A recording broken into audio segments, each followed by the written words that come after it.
For centuries, Zen teachings have offered a path to inner quiet. Not through effort, but through release. The stories you're about to hear have helped countless people find inner peace.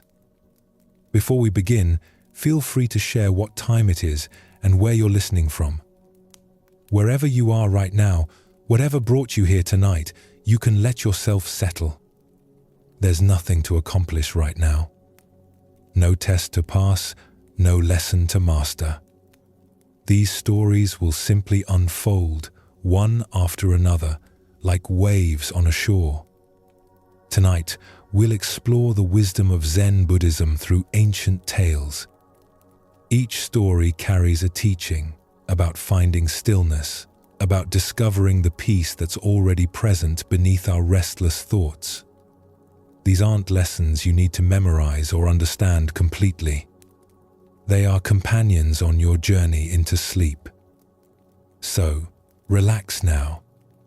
Take a slow, deep breath. And let's begin our journey together. By the sea, where waves rolled endlessly against black sand beaches and the air tasted of salt and fish, there lived an old man who spent his nights casting nets into dark water. The village knew him simply as the fisherman. He had no other name that anyone remembered. He had fished these waters for so long that some of the older villagers claimed he'd been old when they were children. A boy named Takeshi often came to watch him work. Takeshi was 12 years old, quick-minded and restless, the kind of child who needed to understand everything, who asked endless questions until the adults in his life grew tired of answering. His teachers at the village school praised his intelligence, but worried about his inability to simply accept things as they were. One evening, as the sun sank toward the horizon and turned the sea orange and purple, Takeshi found the old fisherman preparing his nets on the shore. The fisherman worked slowly, checking each knot, untangling each twist, his weathered hands moving with the confidence of someone who'd performed these same actions 10,000 times. "Old man," Takeshi said, sitting down on a nearby rock, "how do you know where to cast your nets?" The fisherman didn't look up from his work. He continued checking the nets, testing their strength, making small adjustments. Takeshi waited. When no answer came, he tried again. The sea is so large. The fish could be anywhere. How do you know which spot will have fish and which won't? Still, the old man said nothing. He gathered his nets, walked to the water's edge, and with a practiced motion, cast them into the waves. The nets spread wide in the air, beautiful for a moment against the darkening sky, then fell and vanished beneath the surface. The fisherman stood holding the rope, his eyes on the black water, his expression calm. Takeshi felt frustration rising in his chest. "You're not answering me. Don't you know? Or are you just guessing?" The old man remained silent. The tide whispered against the sand. A seabird called from somewhere in the gathering dusk. Minutes passed. Takeshi shifted on his rock, uncomfortable with the silence. His mind filled it with more questions, each one louder than the last. What if there were no fish? What if the fisherman was wasting his time? What if there was a better method, a smarter way? Something the old man was too stubborn or too simple to understand. What if you catch nothing? Takeshi finally asked, unable to bear the quiet any longer. The fisherman remained still.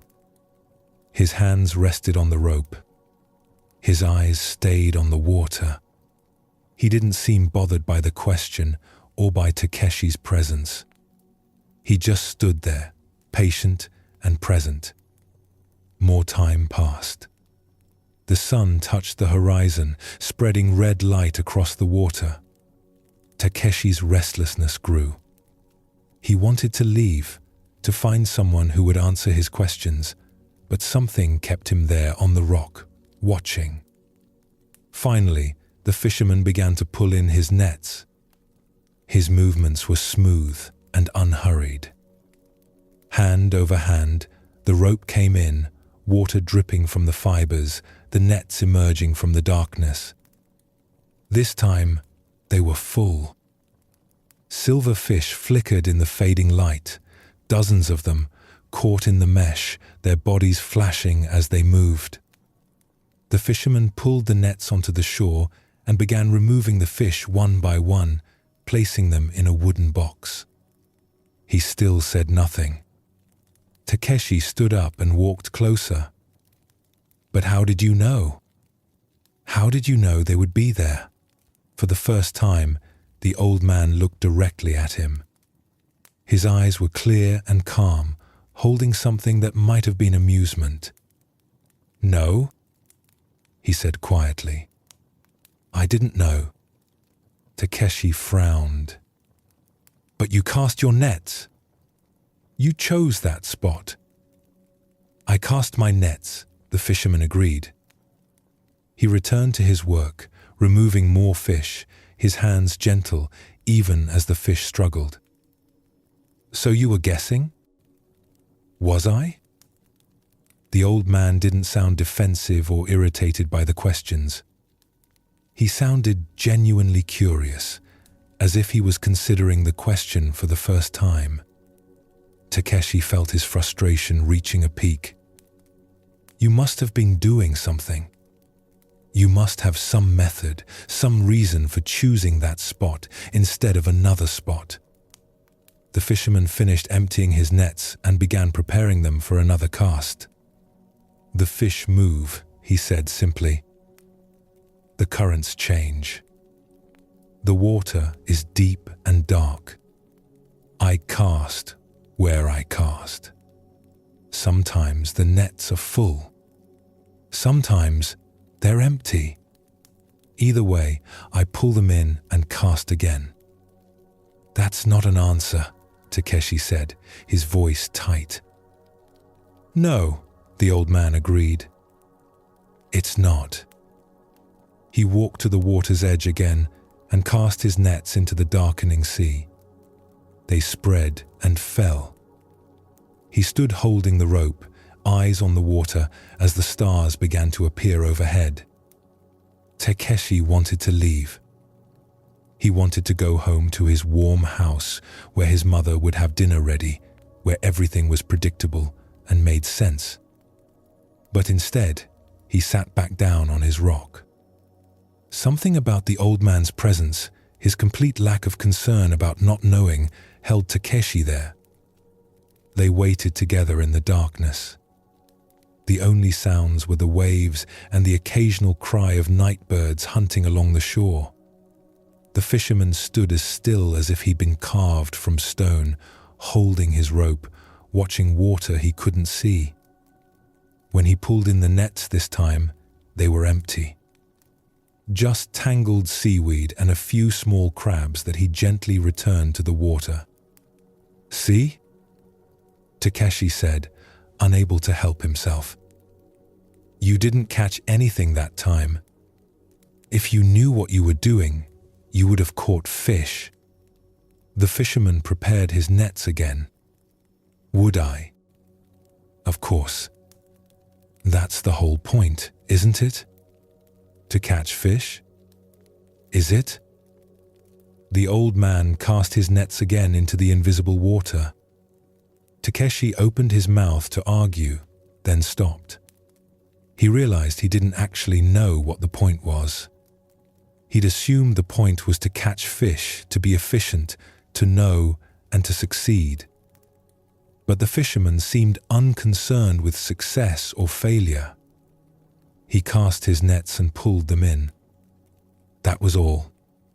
They went through the same cycle 4 more times. Full nets, then empty nets, then half-full nets, then empty again. Each time, the old man responded exactly the same way. No celebration when the nets were full. No disappointment when they were empty. Just the same calm attention, the same patient presence. As the night grew deeper and the moon rose over the water, Takeshi felt something shifting inside him. The restless need to understand, to know, to have answers began to quiet. Not because he'd found the answers, but because he was beginning to see that the questions themselves might be the problem. "Old man," he said finally, his voice softer now, "you really don't know, do you? You don't know where the fish are, or if they'll come, or why sometimes the nets are full and sometimes they're empty." "No," the fisherman said. "I don't know. Doesn't that bother you?" The old man was quiet for a long moment. Then he said, "When I was young, like you, it bothered me very much. I wanted to know everything. I wanted to understand the tides and the moon and the fish and the currents. I wanted to have a method that would always work, a knowledge that would always succeed." He paused, checking his nets. "I spent years trying to learn these things. I watched the moon's phases. I studied where other fishermen cast their nets. I tried to find the pattern, the secret." "And did you find it?" "No," the old man said simply. "I found something else instead." "What?" "I found that not knowing is enough. More than enough. I found that casting nets into dark water without knowing what will happen is not a problem to be solved. It's just what casting nets into dark water is." He gestured toward the sea. "The water is deep. The fish move according to their own needs. I am here, and I cast my nets, and I receive what comes. Sometimes much, sometimes little, sometimes nothing. But I am still here. The water is still here. The night is still beautiful." Takeshi sat with this, turning it over in his mind. But what about planning? What about learning? What about trying to get better at something? "Those things have their place," the fisherman said. "I know how to mend nets. I know how to read the weather. I know how to clean fish and preserve them.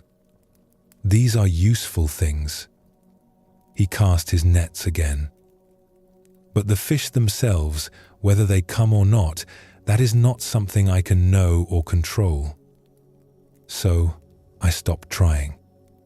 And when I stopped trying to know what cannot be known, I discovered something strange." "What?"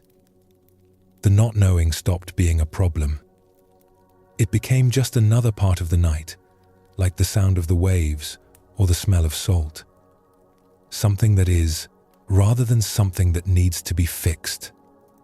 They were quiet together. The nets floated somewhere in the dark water. The stars turned slowly overhead. When the old man pulled in his nets this time, they were so full he needed Takeshi's help to drag them ashore. They worked together in the moonlight, removing fish after fish, their hands cold and wet and smelling of the sea. "You see," the fisherman said, and Takeshi thought he detected the smallest smile. "I still don't know." But the fish came anyway. Takeshi walked home that night with his mind strangely quiet. The usual rush of questions, the constant need to understand and know and figure things out, had softened to something more like curiosity. Not the aggressive curiosity that demanded answers, but a gentler kind that could simply wonder and be satisfied with wondering. From that night on, he often returned to watch the old fisherman. He never got more answers, but gradually he stopped needing them. This story speaks to something we all struggle with, the weight of needing to know. We live in a world that values certainty, that rewards those who have answers, that makes us feel uncomfortable with not understanding. We fill every silence with explanations. We try to predict every outcome. We exhaust ourselves attempting to know things that cannot be known. Takeshi was a bright boy, but his intelligence had become a burden. He couldn't simply be present to experience. He had to understand it, categorize it, figure it out. His mind never rested because it was always working, always seeking, always demanding that the world make sense on his terms. The old fisherman had learned something different. He discovered that not knowing doesn't have to be a problem. It can simply be a fact, like the darkness of the water or the unpredictability of fish. He cast his nets not from knowledge, but from presence.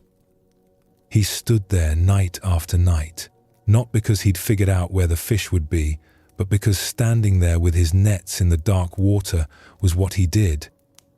In Zen Buddhism, there's a teaching about holding uncertainty lightly, not seeking to eliminate it or overcome it, but learning to be comfortable with it, even to embrace it. This doesn't mean giving up on learning or growing or understanding what we can understand. It means recognizing that much of life is like fishing in dark water. We don't know what will happen. We cast our nets anyway. The fisherman's empty nets didn't upset him because he wasn't attached to a particular outcome. He wasn't fishing to prove his knowledge or to validate his method. He was just fishing. The fish came or they didn't come. Either way, he was still there under the stars, still present to the night, still participating in something larger than his own understanding. What would it feel like to cast your nets without knowing? To take action, make choices, live your life without the guarantee of understanding exactly what will happen. Not recklessly, not carelessly, but with the same steady presence the fisherman brought to his work. The questions will still be there tomorrow. The unknowns will still be unknown. But for these hours of rest, you can set down the burden of needing to know. You can stand at the edge of sleep like the fisherman at the edge of the sea, casting your nets into darkness, trusting what comes. In the mountains where morning mist clings to ancient pine trees, there was a path that led to a monastery known for its peaceful teachings. The path was long and steep, winding through forests and over rocky slopes where the air grew thin and the ground turned to loose stone. Many travelers attempted the journey, but few arrived unburdened. Kenji had been climbing since before dawn. He'd set out from the village below while stars still dotted the sky, determined to reach the monastery before nightfall. Now the afternoon sun beat down without mercy, turning the mountain path into a test of endurance. But the heat was nothing compared to the weight he carried. On his back was an enormous bundle, nearly as large as Kenji himself. It was wrapped in thick cloth and tied with rope that had worn grooves into his shoulders over the months of traveling. Inside were all the possessions he'd accumulated over his 30 years. Scrolls from his time as a scholar in the capital when he'd believed knowledge would bring him peace. Tools from when he'd abandoned scholarship to work as a carpenter, thinking that working with his hands would quiet his restless mind. Gifts from friends he no longer saw because he'd moved too many times searching for something he couldn't name. Letters from his parents, both gone now, that he carried but couldn't bear to read. A blanket his mother had woven the winter before she died, still smelling faintly of her house. Books he'd read once and promised himself he'd read again when he finally found the time, the peace, the right moment that never seemed to come. The straps dug deep into his shoulders, cutting through his robes. His knees trembled with each step upward. Sweat soaked through his clothes and dripped from his face onto the dusty path. His breathing came in short gasps. Every few steps he had to stop, bent over with his hands on his knees, trying to catch his breath.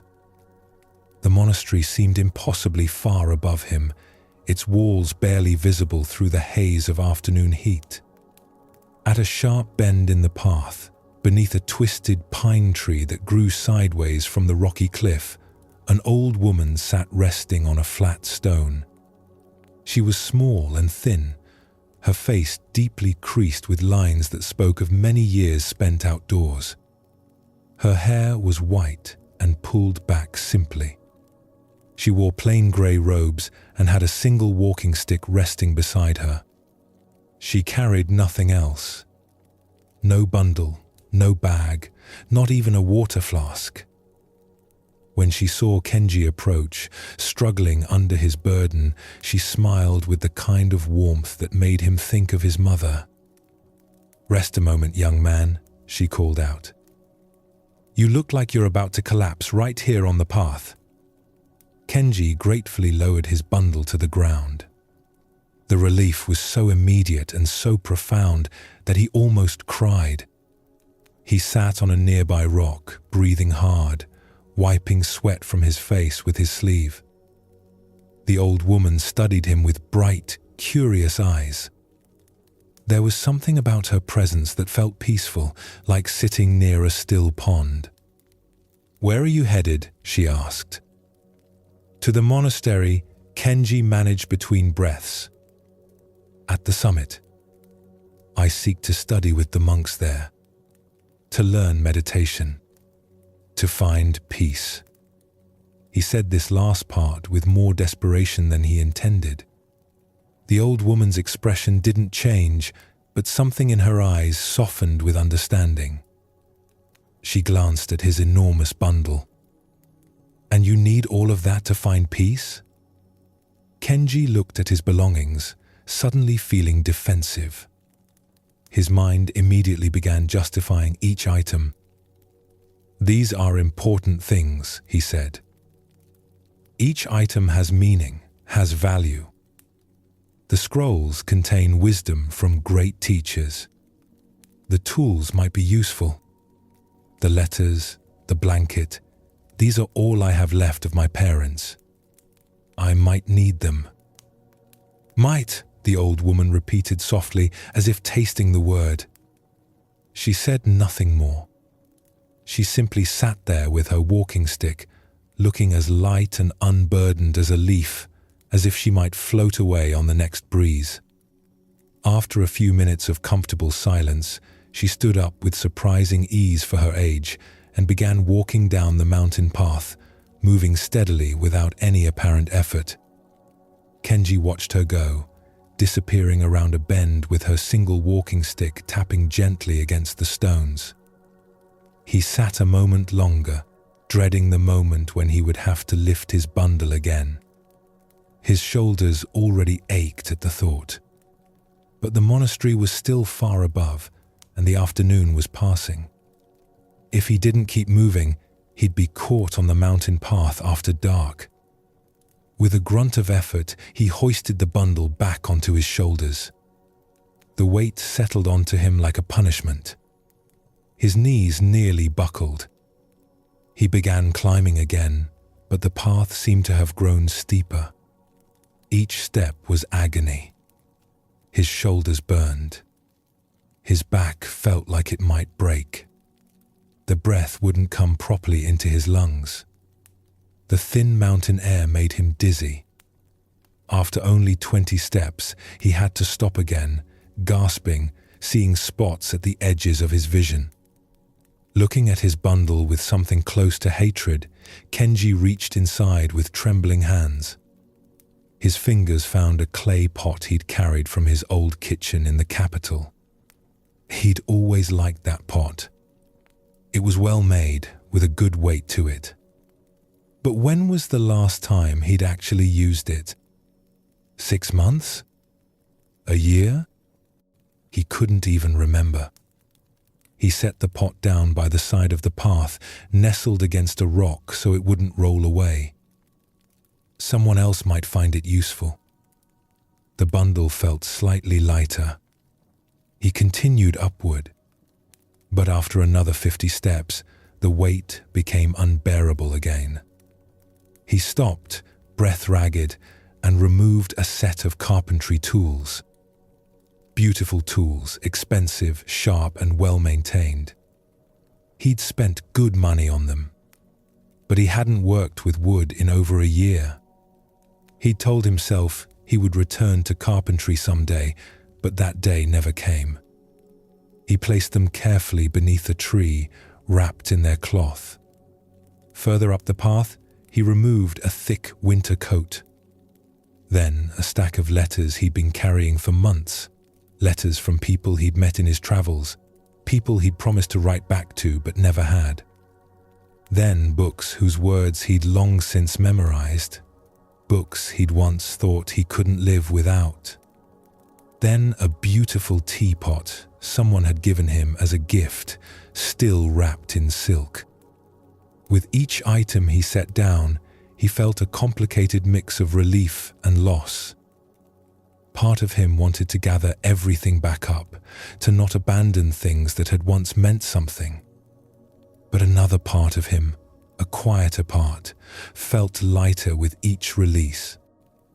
The climb became gradually easier. His breathing steadied. His steps grew surer.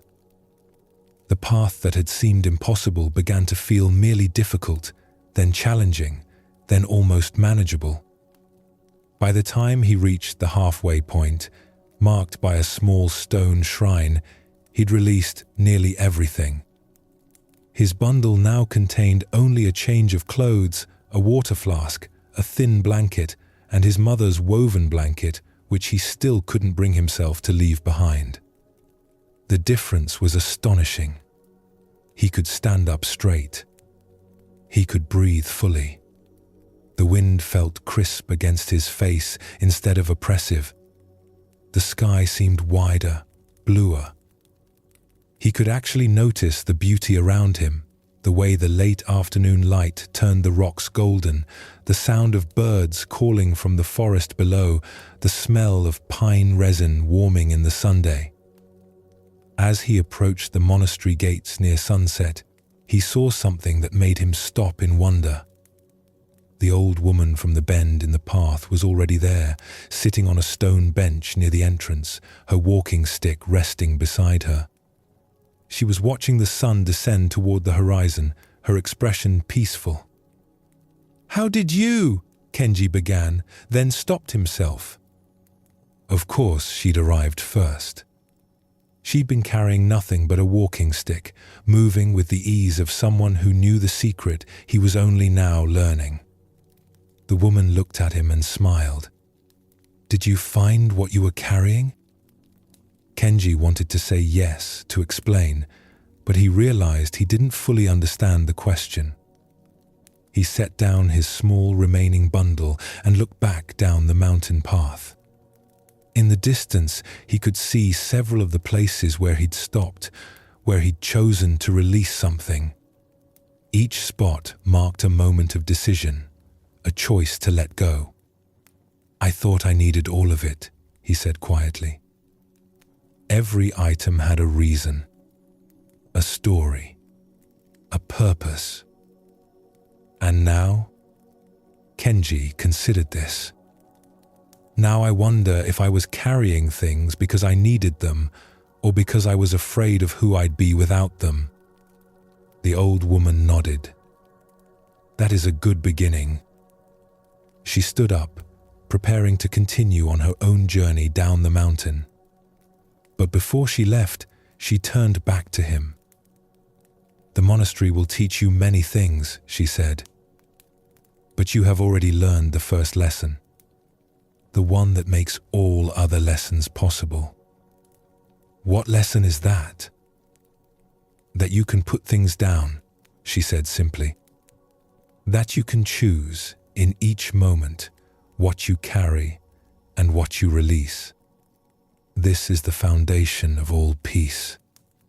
She bowed slightly to him, and he bowed deeply in return. Then she continued down the path, her walking stick tapping rhythmically against the stone, and soon she disappeared into the lengthening shadows. Kenji picked up his light bundle and walked through the monastery gates. A young monk greeted him and showed him where he could sleep. As Kenji lay down that night on a simple mat, he felt his body relax in a way it hadn't in years. Tomorrow he would begin his studies. But tonight, he simply rested, carrying nothing but his breath and the sound of wind moving through the monastery courtyard. This story reveals something important about the nature of our journey toward rest and peace. We often believe we need to carry everything with us. Our achievements, our memories, our identities, all the things we've collected along the way. Each item has a story, a justification. We tell ourselves we might need these things, that they define who we are, that letting go would mean losing something essential. But these accumulations can become so heavy that we can barely move forward. We become bent under their weight, unable to see the beauty around us, unable to breathe fully, unable to arrive anywhere because we're too exhausted from carrying everything. The old woman understood something that Kenji had to learn through experience. She carried only a walking stick. Not because she was poor or had nothing, but because she knew the difference between what serves the journey and what weighs it down. She moved with ease not because the path was easier for her, but because she wasn't struggling against unnecessary weight. In Zen Buddhism, there's a teaching about traveling light through life. It doesn't mean abandoning everything or pretending the past didn't happen. It means recognizing that holding on to everything actually prevents us from being fully present to anything. When Kenji was struggling under his enormous burden, he couldn't appreciate the afternoon light or hear the birds or feel the wind. His entire experience was consumed by the effort of carrying. Each item Kenji released had been important to him at one time. The scrolls represented his intellectual journey. The tools represented a different dream. The letters and gifts represented connections and memories. These things weren't worthless. But the question isn't whether something has value. The question is whether carrying it serves your journey right now, in this moment, on this particular path. As you settle into rest tonight, consider what you might be carrying. Not physical objects, but the mental and emotional burdens that weigh down your days and disturb your nights. Old arguments you keep replaying, even though they happened months or years ago. Decisions you keep questioning, even though they can't be unmade. Expectations that others placed on you long ago that you still carry as if they define who you must be. Identities you built in earlier chapters of your life that you're exhausted from maintaining. The path to peace doesn't get easier by wishing it were different or by building up the strength to carry more. It gets easier by recognizing what we no longer need to carry. Sometimes the most courageous thing we can do is not to hold on tighter, but to release our grip. In a city where merchants and scholars gathered, there was a tea house known throughout the region for serving the finest tea and for the wisdom of its owner. The tea house was small and simple, with paper walls that glowed softly with lantern light in the evenings, and a garden that bloomed with careful attention to each season. Inside, the space was arranged with perfect simplicity. A low table, cushions for sitting, and shelves that held only what was needed for the way of tea. Nothing extra, nothing wasted, nothing merely decorative. Master Tanaka ran the tea house. He was perhaps 60 years old, with grey hair pulled back simply and hands that moved with the kind of precision that comes from decades of practice. He was known not just for his tea, but for his ability to teach without speaking, to show truth through simple actions rather than complicated explanations. Students came from distant provinces hoping to study with him, though he accepted very few. One evening, as rain drummed steadily against the roof and mist rose from the garden, a young scholar named Hiroshi arrived at the tea house. He stood in the doorway shaking water from his expensive cloak, clearly annoyed at having gotten wet. Under his arm, he carried a thick bundle of scrolls bound with silk cord. These were his writings, his studies, his collected wisdom from years at the Imperial Academy, where he distinguished himself as one of the brightest students in his generation. Hiroshi had heard that Master Tanaka occasionally accepted students to teach about the way of tea, and through tea, about the way of life. He hoped to learn from the master, to add this knowledge to his already impressive collection of learning. Another scroll to add to his bundle, another certification of his understanding, another way to demonstrate his refinement and education. "Master Tanaka," Hiroshi announced as he entered, bowing quickly in the formal style of the capital. "I have traveled 3 days to meet you. I have studied with the greatest scholars in the land. I can recite all the major classics from memory. I understand philosophy, poetry, history, and the principles of governance. I have written commentaries that my teachers called brilliant. I hope you will share your wisdom with me so I might deepen my understanding of the tea ceremony and add this knowledge to my studies." Master Tanaka looked up from where he was preparing the brazier.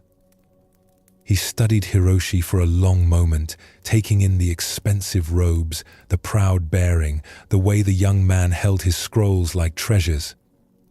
Then he nodded quietly and gestured for Hiroshi to sit. Hiroshi arranged his scrolls carefully beside him, making sure they wouldn't touch the floor or get damaged by any stray drops of water. He adjusted his robes to sit in perfect formal position, back straight, hands positioned correctly, everything precise and proper according to the etiquette he'd studied. Master Tanaka moved slowly through the tea preparation. He ladled water from the pot into the kettle with careful attention. He wiped each implement with a cloth, his movements unhurried and graceful. He measured tea leaves from a simple ceramic container, the sound of the scoop against the leaves creating a soft whisper. The room filled with the subtle fragrance of heating water and tea. Rain continued its steady rhythm against the roof. Hiroshi waited impatiently. He'd expected the master to begin teaching, to explain the significance of each movement, to share the deeper meanings and symbolism. Wasn't that what teachers did? Instead, there was only silence and the simple actions of preparing tea. Finally, Master Tanaka lifted the teapot. Steam rose from its spout. He began to pour tea into Hiroshi's cup, a simple ceramic cup with no decoration. The tea flowed in a steady stream, the color of amber in the lamplight. The cup filled quickly, the liquid rising toward the rim. But Master Tanaka kept pouring. The tea reached the rim of the cup. Still, Master Tanaka's hand remained steady, the stream of tea continuing without pause.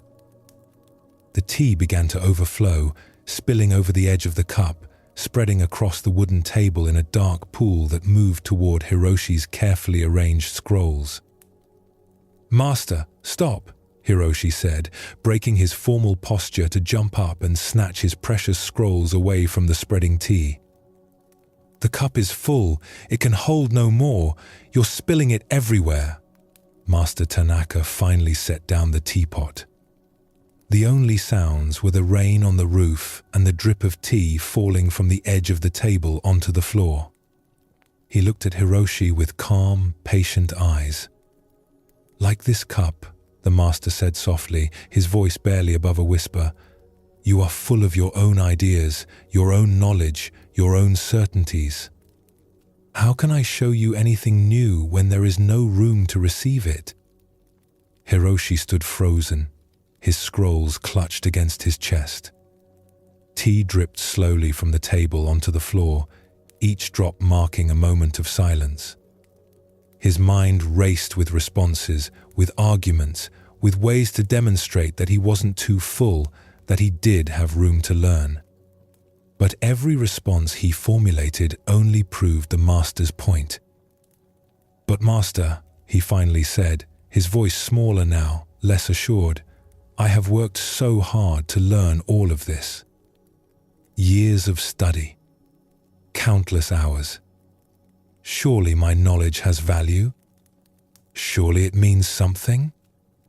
The value of a cup, Master Tanaka replied, beginning to clean up the spilled tea with slow, deliberate movements, is not in being full. The value of a cup is in its emptiness, in its capacity to receive. A full cup is useless for holding tea. You can appreciate it as an object, perhaps, but you cannot use it for its purpose. He wrung out the cloth he was using, the tea-stained water dripping into a bowl. You have filled yourself so completely with what you already know, the master continued, that there is no space for what you don't know. Every question I might pose, you already have an answer. Every teaching I might offer, you already understand. Or so you believe. Hiroshi looked down at his scrolls, at the silk cord binding them together, at all his carefully accumulated knowledge. For the first time in years, he saw them not as achievements, but as walls he'd built around himself, walls that kept out anything that might challenge or change what he thought he knew. How do I empty the cup? He asked quietly. Master Tanaka smiled, and something about that smile made Hiroshi think the master had been waiting for exactly that question.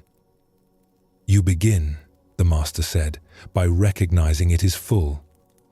That recognition itself creates the first small space, the first crack in the wall. He prepared fresh tea in a new cup, this time pouring with exquisite care, stopping just before the rim, leaving the smallest space at the top. Stay with me for a week, Master Tanaka said, offering the cup to Hiroshi. But leave your scrolls by the door. Each day we will practice one thing. Not learning. Unlearning. Hiroshi hesitated. His scrolls represented years of work, years of identity, years of believing that he was valuable because he knew so much. To set them aside felt like setting aside himself. But he looked at the overflowed cup, at the waste of good tea, at how his fullness had prevented him from receiving what was offered. Slowly, he walked to the entrance and carefully placed his bundle of scrolls on a shelf. They looked smaller there, somehow, less impressive than they'd seemed when he was carrying them. When he returned and sat down, something was different. He wasn't sitting in perfect formal posture anymore. He wasn't holding himself like a scholar who knew everything, who had to prove his worth through his knowledge. He was just sitting, uncertain and uncomfortable and open in a way he hadn't been in years. Master Tanaka handed him the fresh cup of tea. Drink, he said simply. Hiroshi raised the cup to his lips.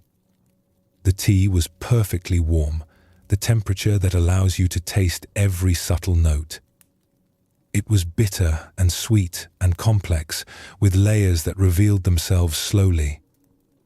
He had drunk tea hundreds of times before, expensive teas, rare teas, teas prepared by famous masters. But somehow this simple cup tasted like the first tea he'd ever tasted, like he was discovering tea for the first time. What do you notice? Master Tanaka asked.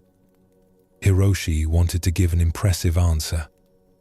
He wanted to demonstrate his refined palate, his knowledge of tea varieties and cultivation techniques, his understanding of water temperature and steeping time.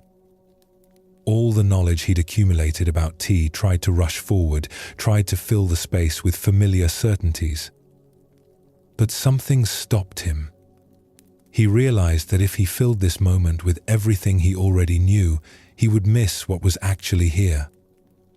"I notice," he said slowly, the words feeling new in his mouth, "that I don't know what to say."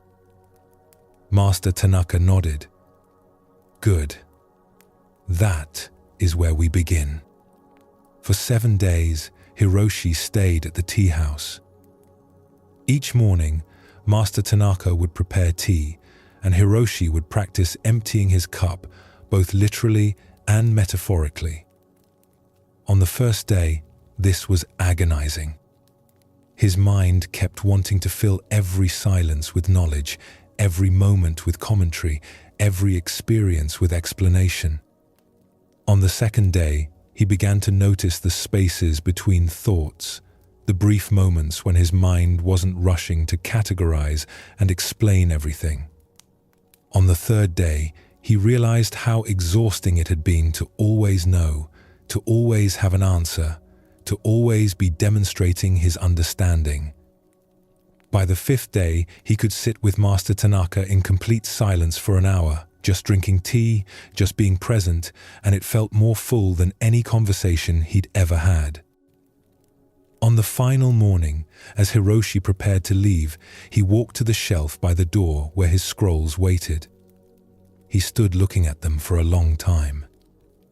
"You can leave those here if you wish," Master Tanaka said from behind him. "They will be safe." Hiroshi touched the silk cord that bound the scrolls.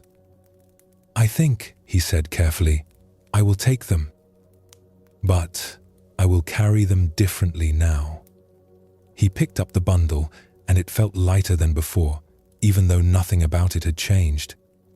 He bowed deeply to Master Tanaka, who bowed in return. "Come back," the master said, "when you have drunk all the tea in this cup." He handed Hiroshi an empty cup. Hiroshi smiled, understanding. He took the empty cup, placed it carefully in his robes, and walked out into the morning air. As he walked back toward the capital, he felt something he couldn't quite name. Lighter, yes, but also somehow more full in a different way. Full of space, full of possibility, full of not knowing that felt rich rather than frightening. The scrolls were still under his arm, but they no longer defined him. They were just scrolls, just paper and ink, just words about a world that was always more than words could hold. This teaching about the full cup speaks to something we all experience, often without recognizing it. We fill ourselves with opinions, with certainties, with things we're convinced we already understand. We accumulate knowledge, ideas, beliefs, and judgments until our minds become like Hiroshi's cup, so full that nothing new can enter. And in that fullness, we close ourselves off. Not intentionally, not with malice, but simply because there's no space. When someone offers us a new perspective, we already have our answer. When life presents us with an experience that doesn't fit our understanding, we try to force it into the categories we already know. When wisdom is offered, we're too busy demonstrating what we already understand to receive what we don't. In Zen Buddhism, this is called beginner's mind, the mind that doesn't already know everything, the mind that can look at something familiar and see it fresh, the mind that has space to receive. It's considered one of the most valuable qualities we can develop, and one of the hardest, because it requires us to release the very thing we often believe makes us valuable, what we know. Hiroshi's scrolls weren't wrong or worthless. His knowledge had real value. He had worked hard for it, and it represented genuine understanding. But his attachment to that knowledge, his need to be the person who knows, his certainty that he already understood everything important. These were the obstacles. Not the knowledge itself, but how he held it. When Master Tanaka let the tea overflow, he was showing Hiroshi what happens when we approach life already full. We waste what's offered to us. We damage what's precious to us, like Hiroshi almost ruining his beloved scrolls. We miss the very thing we came seeking because we're too full of ourselves to receive it. The practice of emptying the cup isn't about becoming ignorant or pretending we don't know things. It's about holding our knowledge lightly, about maintaining space for what we haven't yet understood, about staying open to being wrong or incomplete in our understanding. It's about recognizing that every answer we hold closes off certain questions, and sometimes the questions are more valuable than the answers. Master Tanaka's final gift to Hiroshi was an empty cup. Not a full cup of knowledge, not more teachings to accumulate, but emptiness itself. Because emptiness isn't nothing. Emptiness is potential, possibility, space for what wants to enter. The empty cup is ready. The full cup has nowhere to go. The rain that fell on the tea house that evening has long since dried. The tea that spilled on the table was wiped away. But the teaching remains, simple and clear and available to anyone willing to set down their bundle of scrolls, even just for a moment. When you are full, you cannot receive. When you empty yourself, you create space for what you truly need. In the mountains where ancient monasteries stood among groves of bamboo and cedar, there was a temple known throughout the region for the depth of its teachings. Monks came from distant provinces to study there, and those who completed their training were considered ready to teach others. Master Daishin had studied at this temple for 30 years. He had mastered all the texts. He had sat in meditation for thousands of hours. He had served in every role, from the lowest kitchen work to leading ceremonies. His understanding was so deep that other monks would come to him with their questions, and his answers were always clear and helpful. When the old abbot died peacefully in his sleep, there was no question about who should take his place. Master Daishin was the obvious choice. He had earned this position through decades of dedicated practice. Everyone agreed he was ready.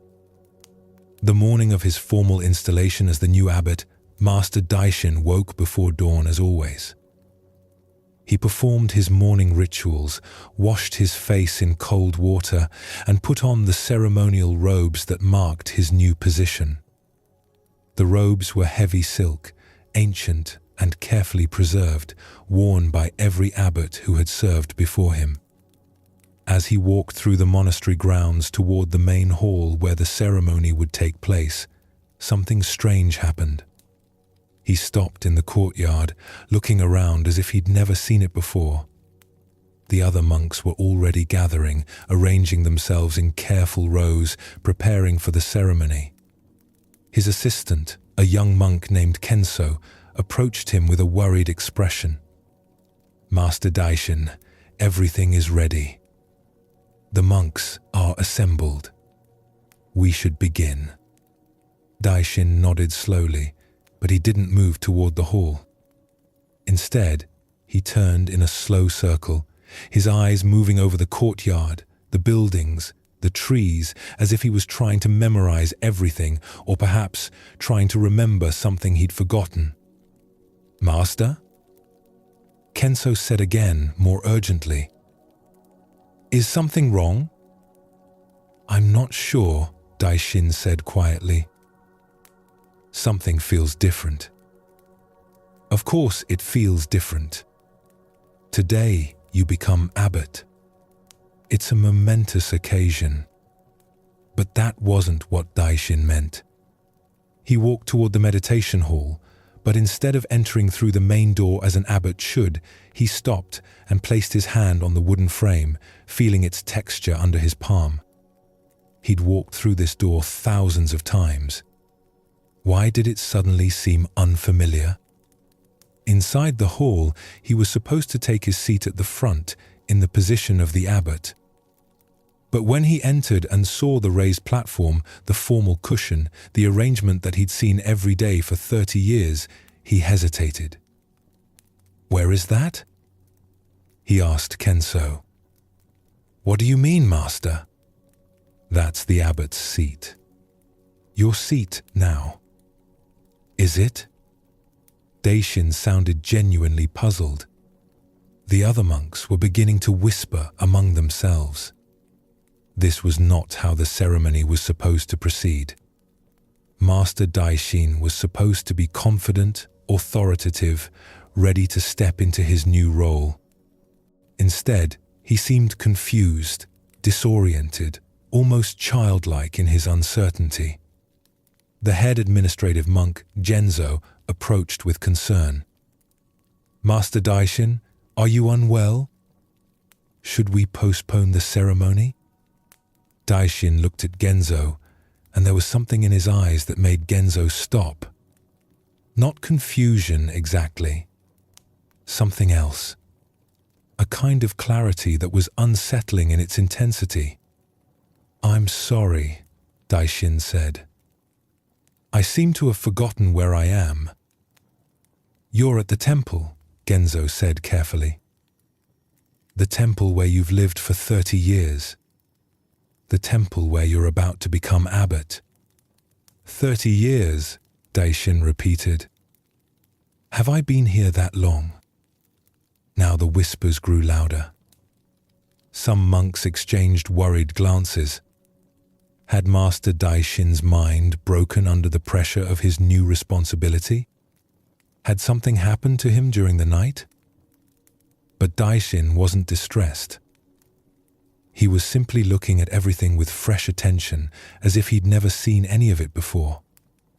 He walked slowly around the meditation hall, running his fingers along the walls, looking up at the ceiling beams, stopping to examine the altar as if discovering it for the first time. "These walls," he said to no one in particular. "When were they built?" 200 years ago, Master, Kenso replied. "You know this. You've given tours to visitors explaining the temple's history." "Have I?" Daishin touched the wood. "They feel old, but also new. Does that make sense?" It didn't make sense to anyone.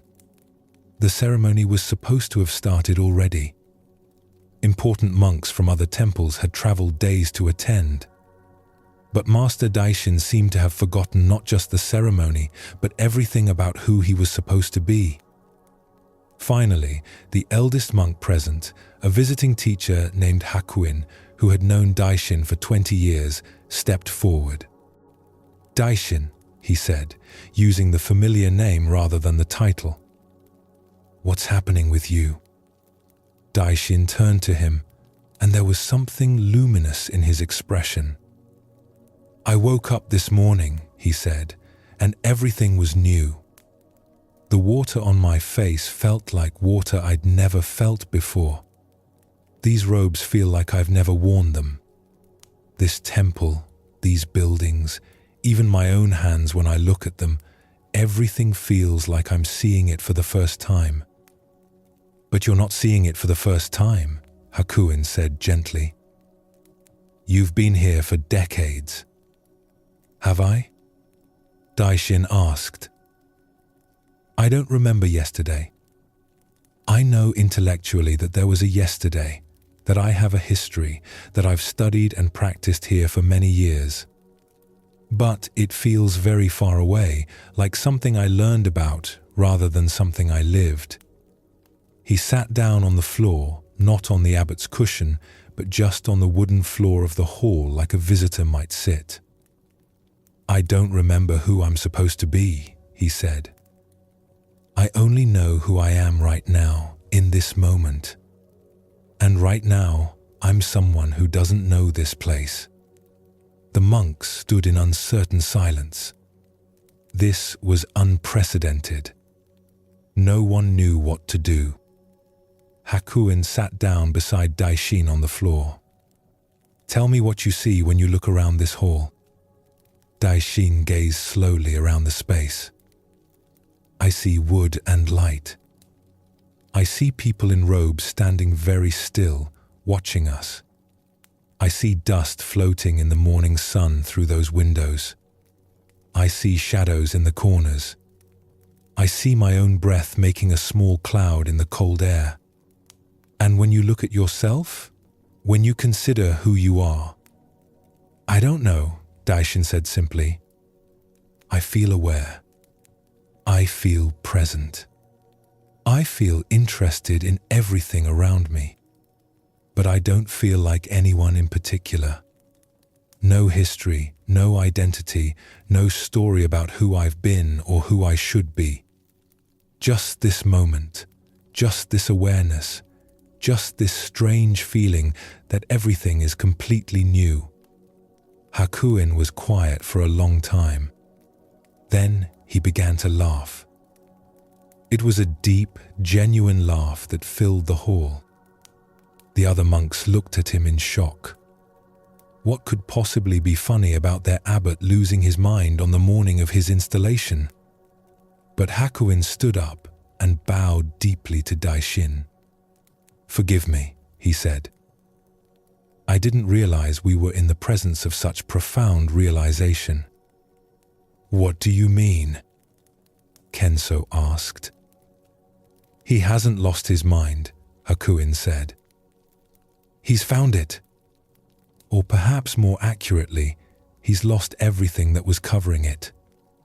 The accumulation of identity, of history, of knowing who he is and how things are, all of it has fallen away. He's experiencing what Zen calls beginner's mind, but more completely than most of us ever do." He turned to Daishin. "Tell me, do you remember the teachings? The sutras you studied? The meditation techniques?"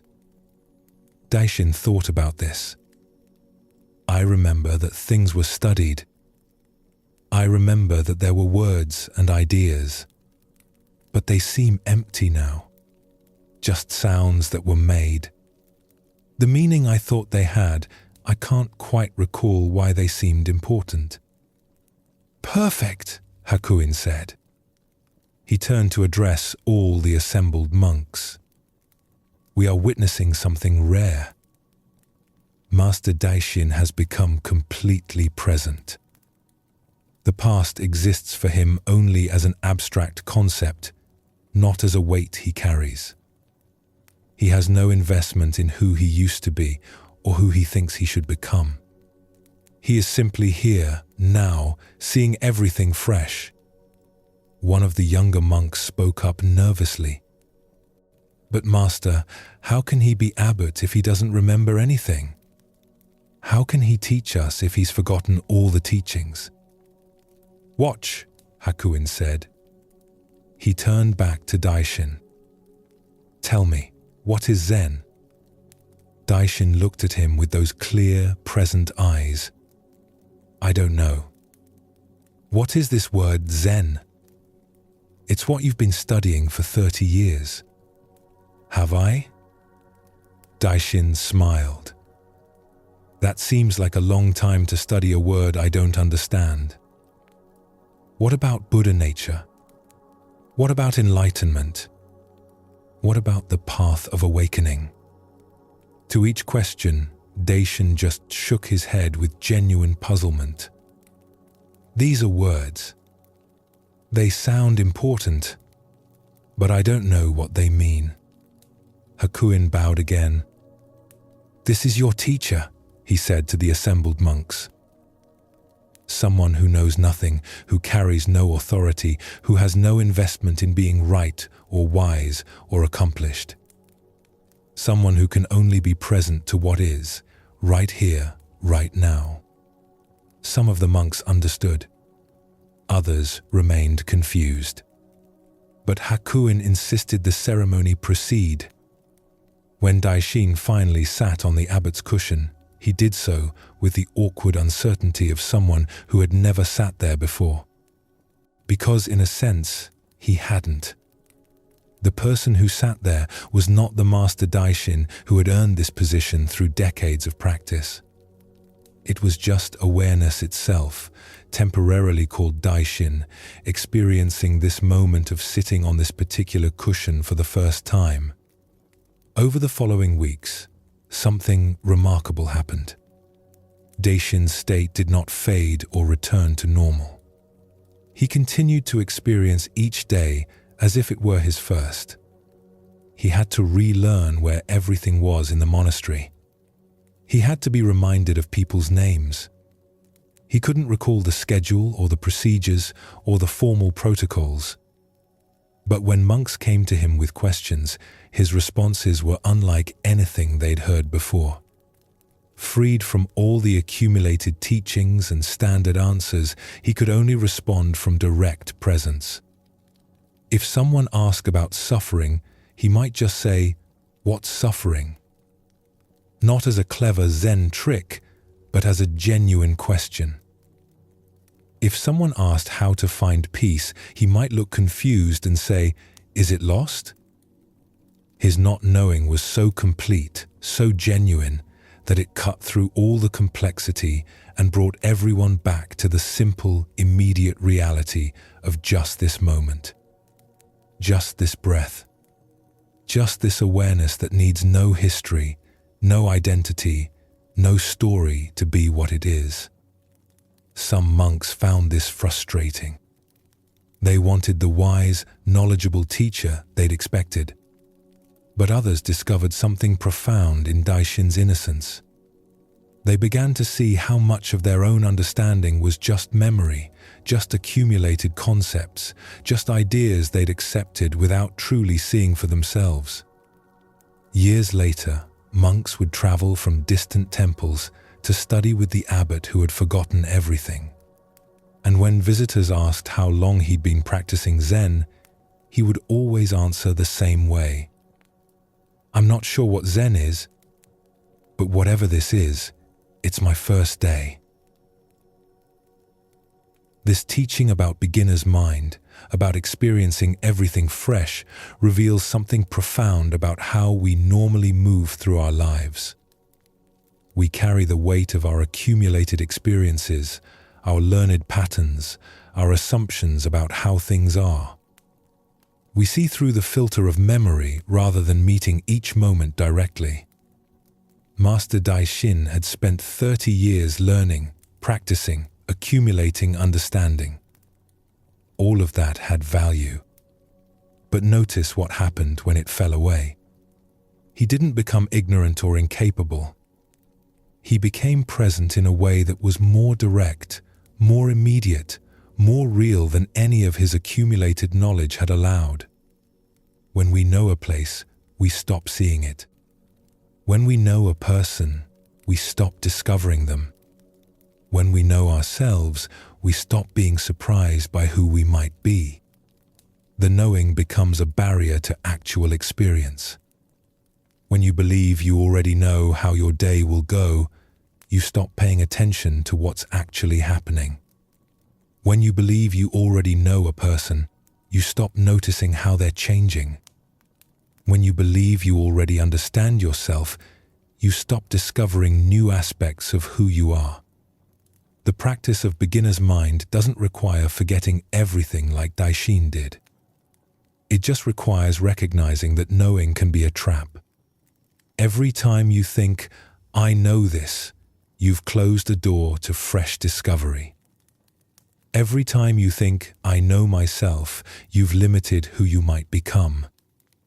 What would it be like to move through tomorrow as if it were your first day?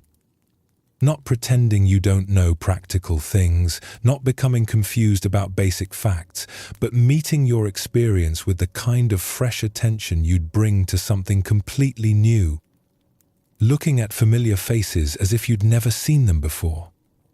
Tasting familiar food as if you'd never tasted it. feeling familiar sensations in your body as if they were brand new. The Zen teaching of beginner's mind invites us to hold our knowledge lightly, to recognize that the map is not the territory, that our concepts about reality are not reality itself, that who we think we are is not the same as the awareness that's actually here, present in this moment. Daishin's innocence was not childish or foolish. It was the most sophisticated thing possible, the complete release of all the ways we normally filter and limit our experience through the lens of what we think we already know. In a province governed by officials who valued order and propriety above all things, there was a city where two teachers had come to offer their wisdom. The city was known for its beautiful temples and its wealthy patrons who supported scholars and spiritual teachers. When word spread that two renowned masters had arrived, the governor himself decided to meet them. Governor Watanabe was a careful man, educated and thoughtful, who took his responsibilities seriously. He'd been searching for a teacher for months, someone who could help him understand the deeper questions that troubled him despite his outward success. He'd read extensively about Zen Buddhism and felt ready to begin serious study. The two teachers arrived at his residence on the same day. Master Koji came first, bowing deeply at the entrance. He was perhaps 50 years old, with gentle eyes and a warm smile that immediately put people at ease. He wore simple robes but carried himself with quiet dignity. "Governor Watanabe," Master Koji said, his voice soft and respectful, "I am honored to be in your presence. Your reputation for wisdom and just governance has spread throughout the region. I believe you have the intelligence and compassion necessary to grasp the teachings of Zen. It would be my great privilege to guide you on this path." The governor felt pleased. This was exactly what he'd hoped for, a teacher who recognized his qualities, who would work with his strengths, who understood that he was an intelligent and capable student. They sat together in the garden, and Master Koji asked thoughtful questions about the governor's life, his responsibilities, his hopes for spiritual development. The master listened attentively, nodding with understanding, occasionally offering gentle observations that felt supportive and encouraging. "I can see," Master Koji said after their conversation, "that you are sincere in your seeking. With your natural wisdom and my guidance, I believe you will make excellent progress. The path of Zen will open to you like a flower opening to the Sunday." Governor Watanabe felt a warm glow of satisfaction. Yes, this was the right teacher. Someone who understood him, who would meet him where he was, who would make the journey pleasant and rewarding. Then, Master Ryokan arrived. He was older than Master Koji, perhaps 65, with a weathered face and eyes that seemed to look through rather than at people. He didn't bow as deeply at the entrance. His manner was direct, almost brusque. The governor received him in the same garden, prepared to conduct the same kind of pleasant interview he'd had with Master Koji. "Governor Watanabe," Master Ryokan said, settling himself without waiting for an invitation to sit, "I've been told you wish to study Zen." "Why?" The directness caught Watanabe off guard. "I seek wisdom," he said, recovering his composure. "I want to understand the nature of mind and reality. I want to find peace beneath the pressures of my position." Master Ryokan studied him for a long moment. Then he grunted. "You want to feel special. You want to add Zen student to your list of accomplishments." The governor stiffened. "That's not fair. You don't know me." "Don't I?" Master Ryokan's voice wasn't cruel, but it was certainly not warm. "You're a governor. You're accustomed to people bowing and agreeing with you. You think Zen is another skill you can master, another way to prove your superiority. That's not true, Watanabe said. But even as he spoke, he felt uncertainty creeping in. Was it true? Had he been approaching Zen as another achievement? You have the look, Master Ryokan continued, of a man who has never been truly challenged. Everyone tells you how wise you are, how capable, how worthy of respect. And you've started to believe them. The governor's face grew hot. No one spoke to him this way, not even close friends or family members. Who was this rude old man to judge him so harshly? I think this interview is over, Watanabe said coldly. Thank you for coming, but I don't believe we would work well together. Master Ryokan shrugged. As you wish. You'll choose the other one, I suppose. The one who tells you what you want to hear. He stood to leave, but something in his words made Watanabe pause. What do you mean? The other master, Ryokan said, he's kind, encouraging. He'll make you feel good about yourself. You'll enjoy studying with him. You'll have pleasant conversations in gardens like this one. You'll read beautiful texts and discuss profound ideas.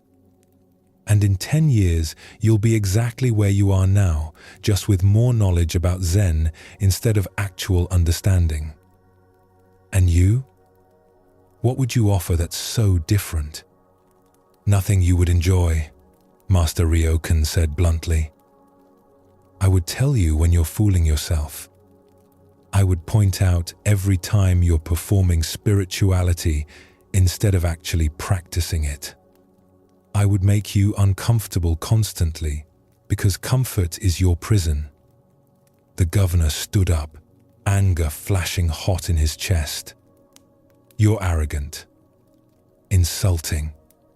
Why would anyone study with someone so harsh? They wouldn't, Ryokan agreed. Most people choose teachers who make them feel good. That's why most people never actually change. They just become more sophisticated at lying to themselves. He walked toward the gate, then turned back. But you asked an interesting question just now. You asked what I would offer. Not what would make you happy, but what I would offer. That's the first honest thing you've said since I arrived. After Master Ryokan left, Governor Watanabe sat alone in his garden, his thoughts churning. He kept replaying the conversation, feeling the sting of the master's words, formulating better responses he could have given. But beneath the anger and hurt pride, something else was stirring. A small voice asking uncomfortable questions. Was Ryokan right? Had he been approaching Zen as another accomplishment? Did he want wisdom, or did he want to be seen as wise? That evening, he called for his advisor, an old man who had served his family for decades and who was one of the few people who spoke honestly with him.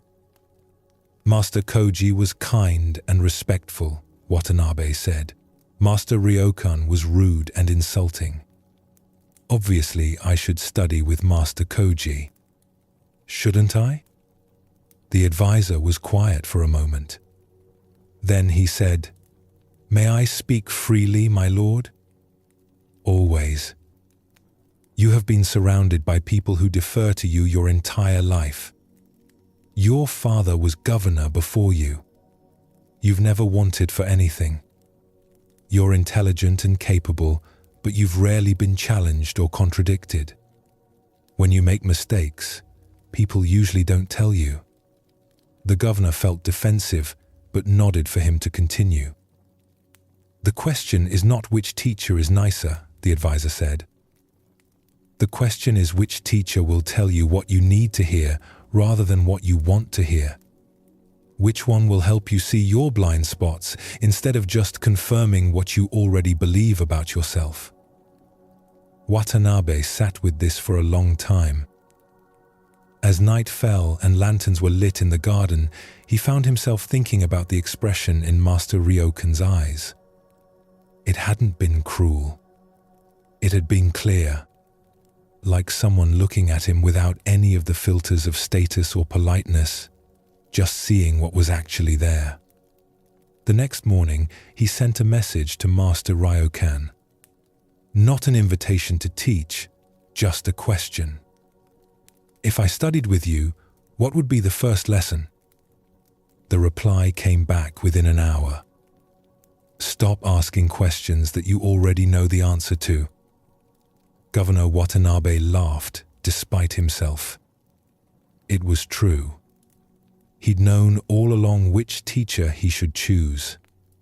He'd just been hoping someone would give him permission to choose the easier path. He sent another message.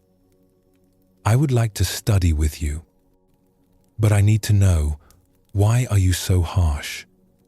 Why can't truth be delivered with kindness? Master Ryokan's response was longer this time. I am not harsh. I am clear. You are not used to clarity because you are used to people managing your feelings. When someone stops managing your feelings and just tells you the truth, it feels harsh. But it's not harshness. It's respect. I respect you enough to be honest with you. That afternoon, Governor Watanabe went to see Master Koji. He thanked him sincerely for his kindness and explained that he'd decided to study with Master Ryokan instead. Master Koji smiled warmly. I understand. He is a good teacher. Perhaps the better teacher for you. I hope you find what you're seeking. They bowed to each other with genuine respect, and the governor left feeling he'd made the right choice, even though it was the harder one. His first lesson with Master Ryokan was scheduled for the following week. When he arrived at the simple room where Ryokan was staying, he found the master sitting in meditation. Sit, Ryokan said without opening his eyes. Watanabe, Saturday. They stayed in silence for an hour. Then Ryokan opened his eyes.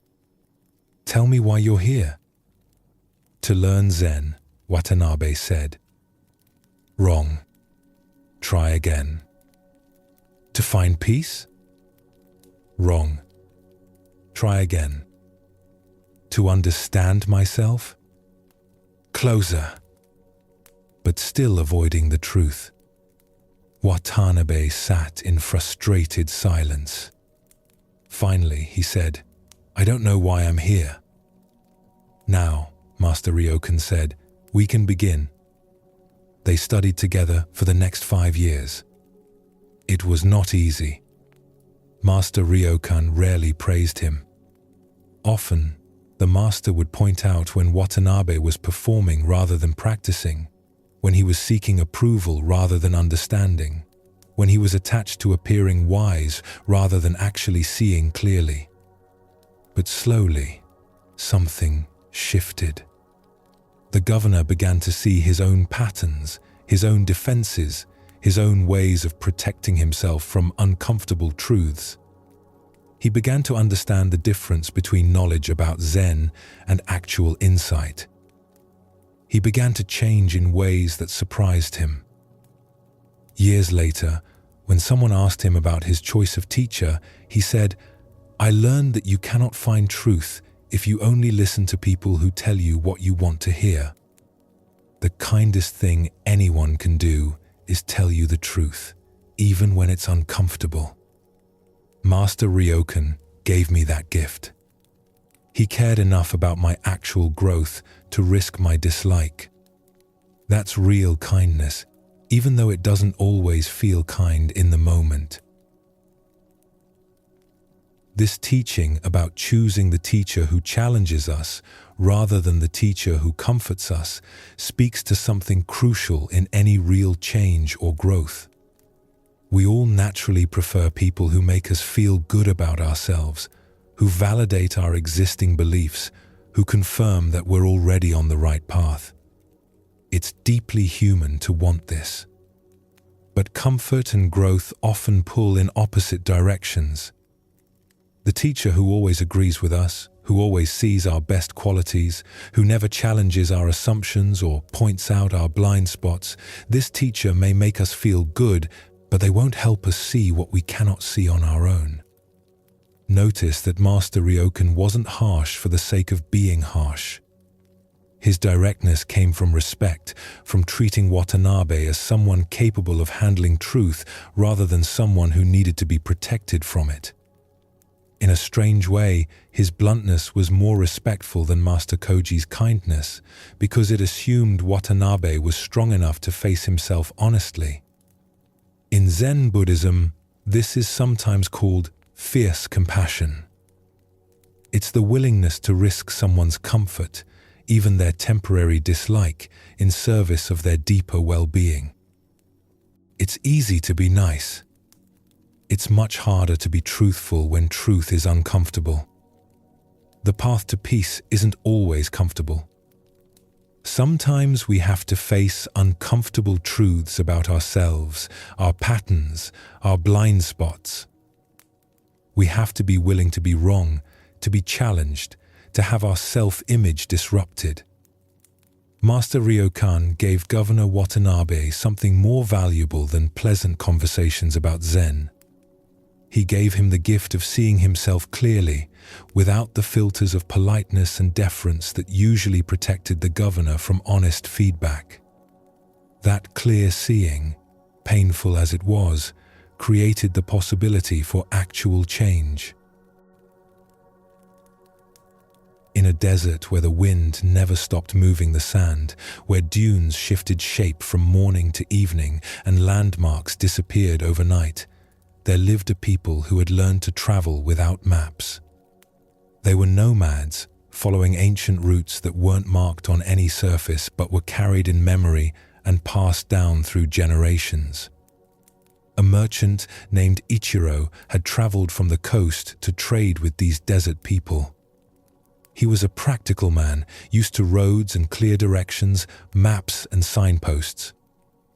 The desert made him uneasy with its endless shifting, its refusal to stay in any fixed form. His business concluded, Ichiro prepared to return home. The nomad chief warned him that a sandstorm was coming, that he should wait a few days for it to pass. But Ichiro was impatient. He had family waiting for him, trade deals that couldn't wait, a life that needed attending to. "I know the way," he told the chief. "I came here following the sun and the stars. I can return the same way." The chief looked doubtful, but didn't argue. "May you find your way," he said, and it sounded less like encouragement and more like a question.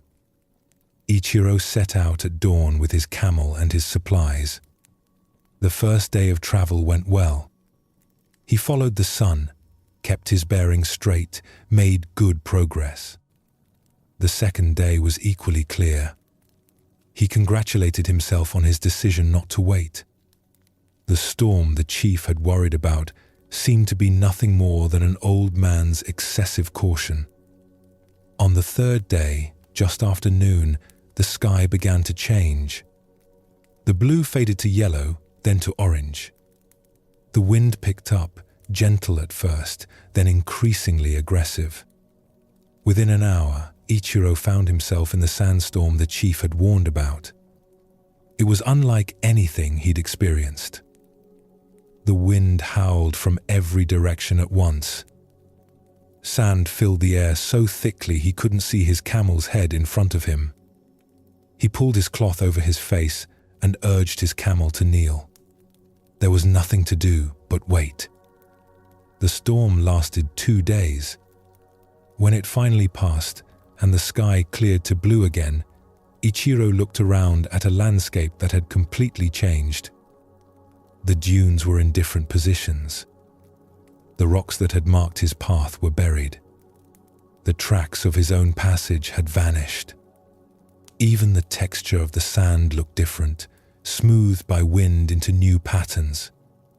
He pulled out his mental map, his memory of landmarks and directions. But nothing matched. The desert had rearranged itself while he'd hidden from the wind. Ichiro chose a direction that felt right and began walking. After several hours, he stopped, uncertain. Was this the way he'd come?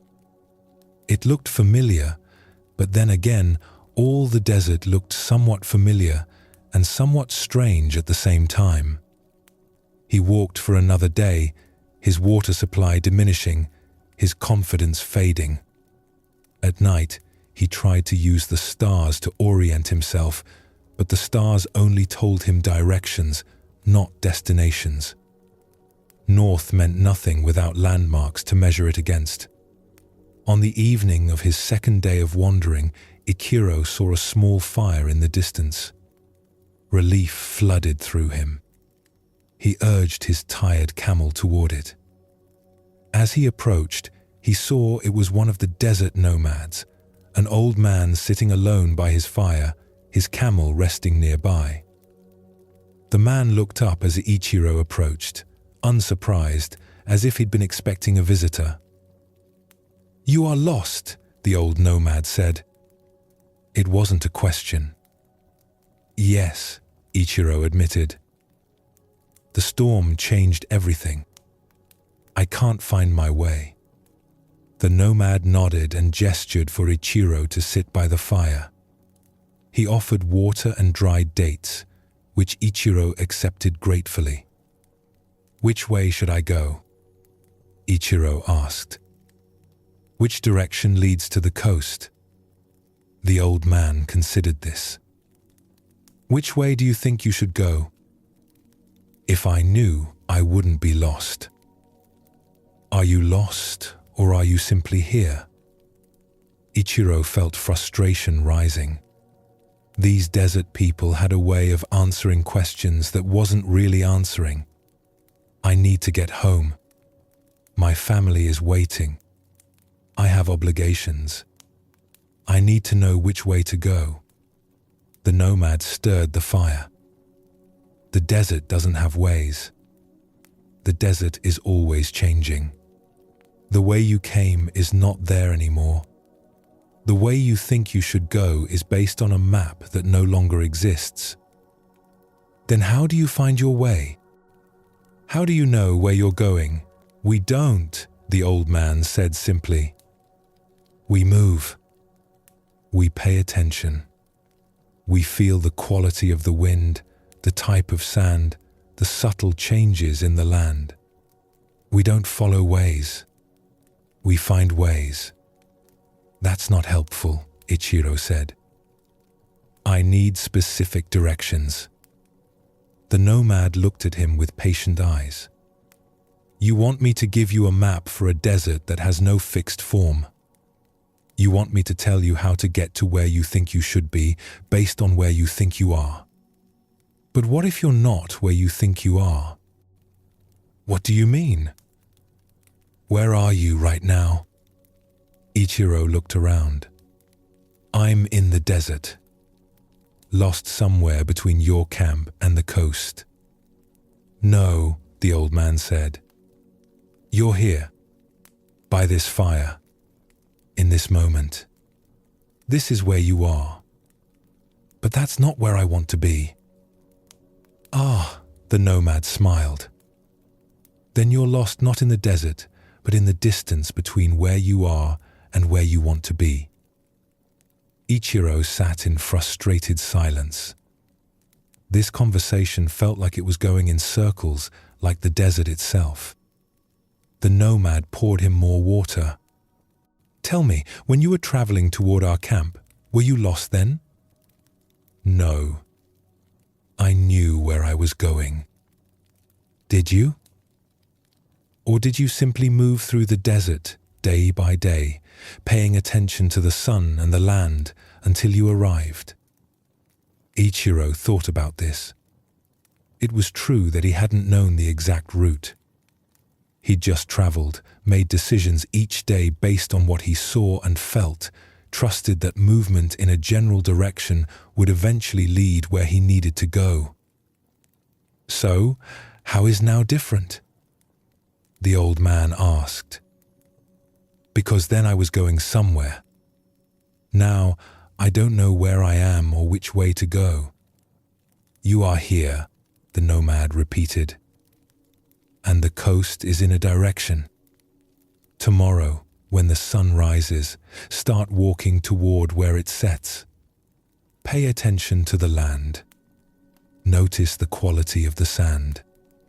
Feel the wind. The desert will show you the way if you stop trying to impose your old map on its new form. But what if I walk the wrong direction? What if I get more lost? You can't get more lost than you already are, the old man said. Lost is just a story you tell yourself about not being where you think you should be. But you're always somewhere. Right now, you're here. Tomorrow, you'll be somewhere else. That's not lost. That's just moving through space. They sat in silence. The fire crackled. The night was clear and cold. Above them, stars filled the sky in such abundance that Ichiro had never seen anything like it. The storm was necessary, the nomad said eventually. It erased your old way so you could discover a new way. Or more accurately, so you could discover that there is no fixed way. There's only where you are and where you move to next. The next morning, Ichiro prepared to leave. He felt different somehow, though he couldn't quite name how. The old nomad gave him extra water and pointed toward where the sun would set. Walk, he said. Pay attention. Trust. Thank you, Ichiro said. I hope I find my way. You're already on it, the nomad replied. Ichiro walked for 3 more days. He stopped trying to match what he saw to what he remembered. He stopped worrying about being lost. He just moved, paying attention to subtle signs in the landscape, following his instincts, trusting that movement would eventually lead somewhere. On the 4th day, he saw the ocean.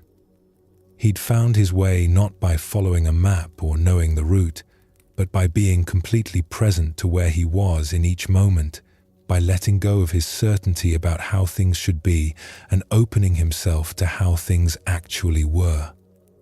When he finally arrived home, his family asked about his journey. I got lost in the desert, he told them. And in being lost, I found something I hadn't known I was looking for. What's that? His wife asked. That being lost is just another way of being somewhere. That not knowing where you are is sometimes the most honest relationship you can have with where you are. This teaching about being lost speaks to something we all experience but rarely examine. We navigate our lives with maps, plans, expectations about where we should be and how to get there. When reality doesn't match our maps, we feel lost, disoriented, anxious. We believe something has gone wrong. But what if being lost is simply being present to reality as it is, rather than as we think it should be? What if the feeling of being lost comes not from actually being in the wrong place, but from the gap between our expectations and our experience? Ichiro's certainty about the way home was based on a desert that no longer existed. The storm had changed everything. His map was useless. But he didn't realize this immediately. He kept trying to match what he saw to what he remembered, kept trying to force the new landscape into his old understanding. This is what made him lost. Not the changed desert, but his insistence that it should still match his memory of it. The old nomad understood something Ichiro had to learn. In a place that's always changing, certainty is a trap. The nomads didn't navigate by fixed maps. They navigated by constant attention, by reading the present moment, by trusting their ability to respond to what was actually there rather than what they expected to be there. When the nomad said, "You are here," he was offering Ichiro a profound teaching. Not that Ichiro was geographically located in a specific spot on a map, but that his actual experience, his actual reality, was right here, right now. The coast might be days away, but that distance only existed as an idea. What actually existed was this fire, this moment, this awareness of being alive in a vast desert under infinite stars. We spend so much energy trying to figure out where we are in relation to where we think we should be. Am I on the right path? Am I making progress? Am I where I should be at my age, in my career, in my relationships, in my life? These questions assume there's a fixed map, a right way, a place we're supposed to be. But what if life is more like the desert after the storm? Always changing, never fixed, impossible to navigate with old maps. What if the feeling of being lost is just what it feels like to be alive in a reality that refuses to match our expectations? The nomads knew this. They couldn't know where they were going in any absolute sense. But they knew how to be where they were. They knew how to read the present moment, to feel the wind, to notice the quality of the sand, to move with attention and trust, rather than with certainty and control. This is what the Zen teaching of not knowing offers us. Not the anxiety of being lost, but the freedom of being here, fully present to what is, responding to reality rather than trying to force reality to match our expectations. In a bustling town along the main trade route between the capital and the coast, there lived a calligrapher known throughout the region for his beautiful work. His studio was small and simple, just a wooden table set up near the marketplace where travelers and locals would stop to watch him work or commission pieces for special occasions. A young monk named Soshin had been traveling for weeks, searching for a teacher. He'd heard of a great Zen master who lived in this town, someone who could guide him toward deeper understanding. But no one he asked seemed to know who this master was or where to find him. One afternoon, tired and discouraged, Soshin sat on a stone wall near the marketplace, watching the people pass. Merchants called out their wares. Children ran between the stalls. The smell of grilling fish and fresh bread mixed with the dust from the road. His eyes settled on an old man working at a calligraphy table. The man was perhaps 70, with white hair tied back simply and hands that moved across the paper with unhurried grace. He was painting characters onto rice paper, each stroke deliberate and flowing. Soshin watched for a while, finding something peaceful in the old man's presence. Eventually, he stood up and approached the table. "Excuse me, elder," Soshin said, bowing respectfully. "I'm searching for a Zen master who lives in this town. I've been told he's a great teacher, but no one seems to know where I can find him. Have you heard of such a person?" The old man didn't look up from his work. He dipped his brush in ink and began forming a new character on fresh paper. "A Zen master?" he said quietly. "What would his name be?" "That's the problem," Soshin admitted. "I don't know his name. I was just told he lives here and that he's known for his wisdom." The old man nodded slowly, still focused on his painting. "I've lived in this town a long time, but I don't recall meeting anyone who calls themselves a Zen master." Soshin felt his discouragement deepening. He'd come so far based on rumors and hope. Perhaps the master had moved away, or perhaps the stories had been exaggerated. "Are you certain?" Soshin pressed. Perhaps someone known for their teaching or their meditation practice? The old man set down his brush and lifted the paper he'd been working on, holding it up to catch the afternoon light. The character he'd painted was elegant and strong, the ink still wet and glistening. A sudden gust of wind came through the marketplace, stirring dust and lifting the corners of fabric at the merchant stalls. The wind caught the paper in the old man's hands, and before he could secure it, the delicate sheet tore free and went tumbling through the air. They both watched as the paper danced on the wind, the wet ink beginning to smear and blur. It landed in a puddle of water near a vegetable stall, the character dissolving into illegible darkness. The old man looked at the ruined work without any visible distress. He simply turned back to his table and prepared a fresh sheet of paper. "That was beautiful work," Soshin said. "Aren't you upset that it was destroyed?" "Was it destroyed?" The old man asked mildly. He dipped his brush again. "Or did it just change form? The ink is still in the world, just no longer arranged as I arranged it." Soshin sat down on a small stool near the calligraphy table, his search for the master temporarily forgotten. There was something in the old man's presence that felt restful, unhurried, complete. "Have you been a calligrapher for long?"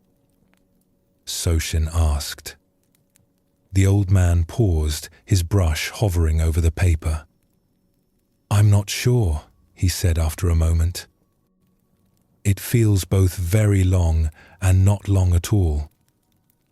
"How can you not be sure? Surely you remember when you started?" "I remember learning to hold a brush. I remember the feeling of ink on paper.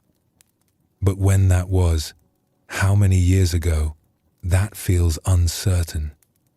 Time has a way of blurring together when you do something every day."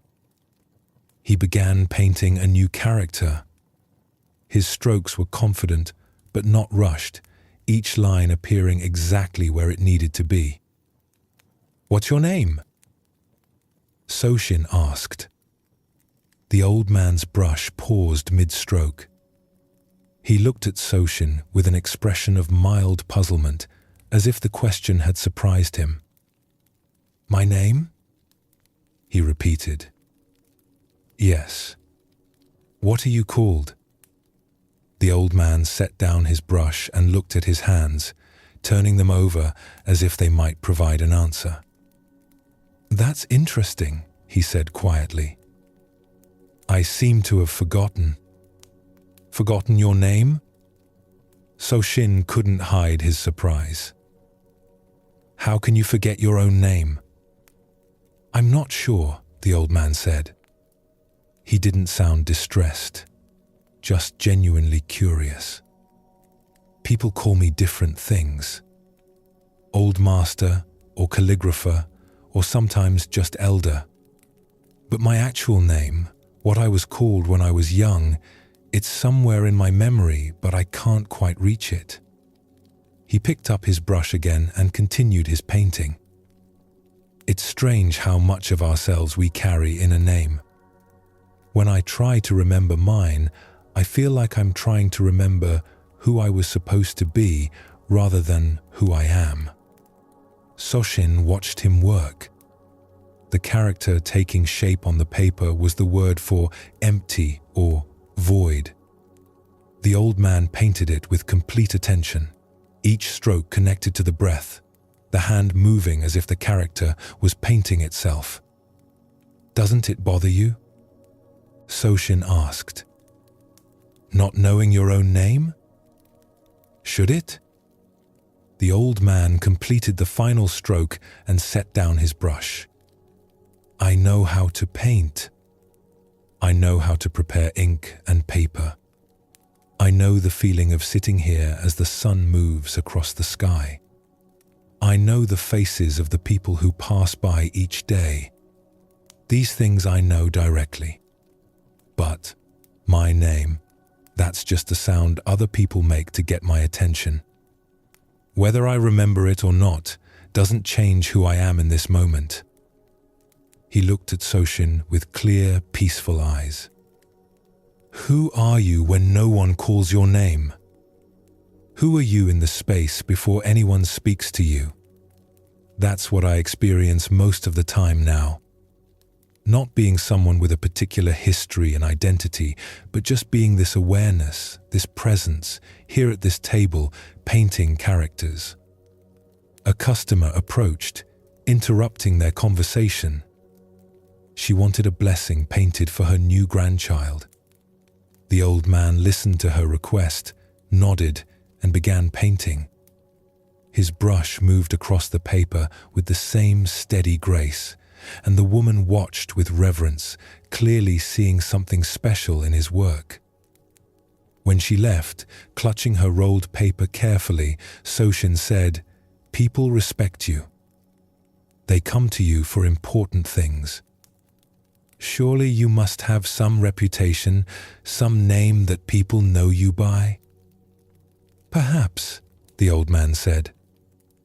"But reputation is like a name. It's something others carry, not something I need to hold." He cleaned his brushes in a small bowl of water, watching the ink spread and dissipate in the clear liquid. "When I was younger, I worried very much about my name, my reputation, whether people thought well of my work. I carried all of that like weight. But somewhere along the way, I set it down.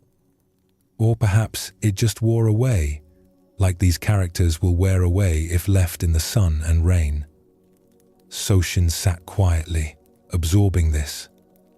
After a while, he said, "I think I've been searching for the wrong thing." "What were you searching for?" "A teacher with a name, with a reputation, with credentials that would prove he could teach me. But maybe the best teacher is someone who's forgotten all of that." The old man smiled slightly. "Or maybe you've just found an old calligrapher who's forgotten his name.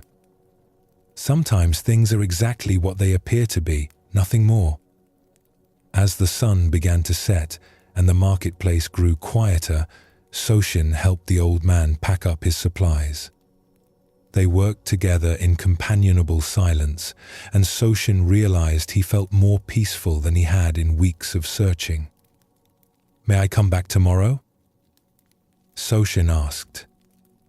"The table will be here," the old man said. "Whether I remember you or not." Soshin laughed, unsure if the old man was joking. But when he returned the next day, and many days after, he discovered that the calligrapher's forgetting was genuine. Each day, Soshin had to introduce himself again. Each day, they would talk as if for the first time. And each day, Soshin learned something he couldn't quite put into words, something about presence and letting go, about being here without needing to be anyone in particular. Years later, when people asked Soshin about his teacher, he would say, "I studied with an old calligrapher. I never learned his name, and he never learned mine. But in that not knowing, I learned more than any name could teach." This teaching about forgetting your name speaks to something subtle but profound about identity. We carry our names, our roles, our reputations like weights. They tell us who we're supposed to be, how we're supposed to act, what's expected of us. We build entire structures of self around these labels. The old calligrapher had let go of even the most basic label, his own name. Not through effort or practice, but through a natural process of releasing what wasn't necessary.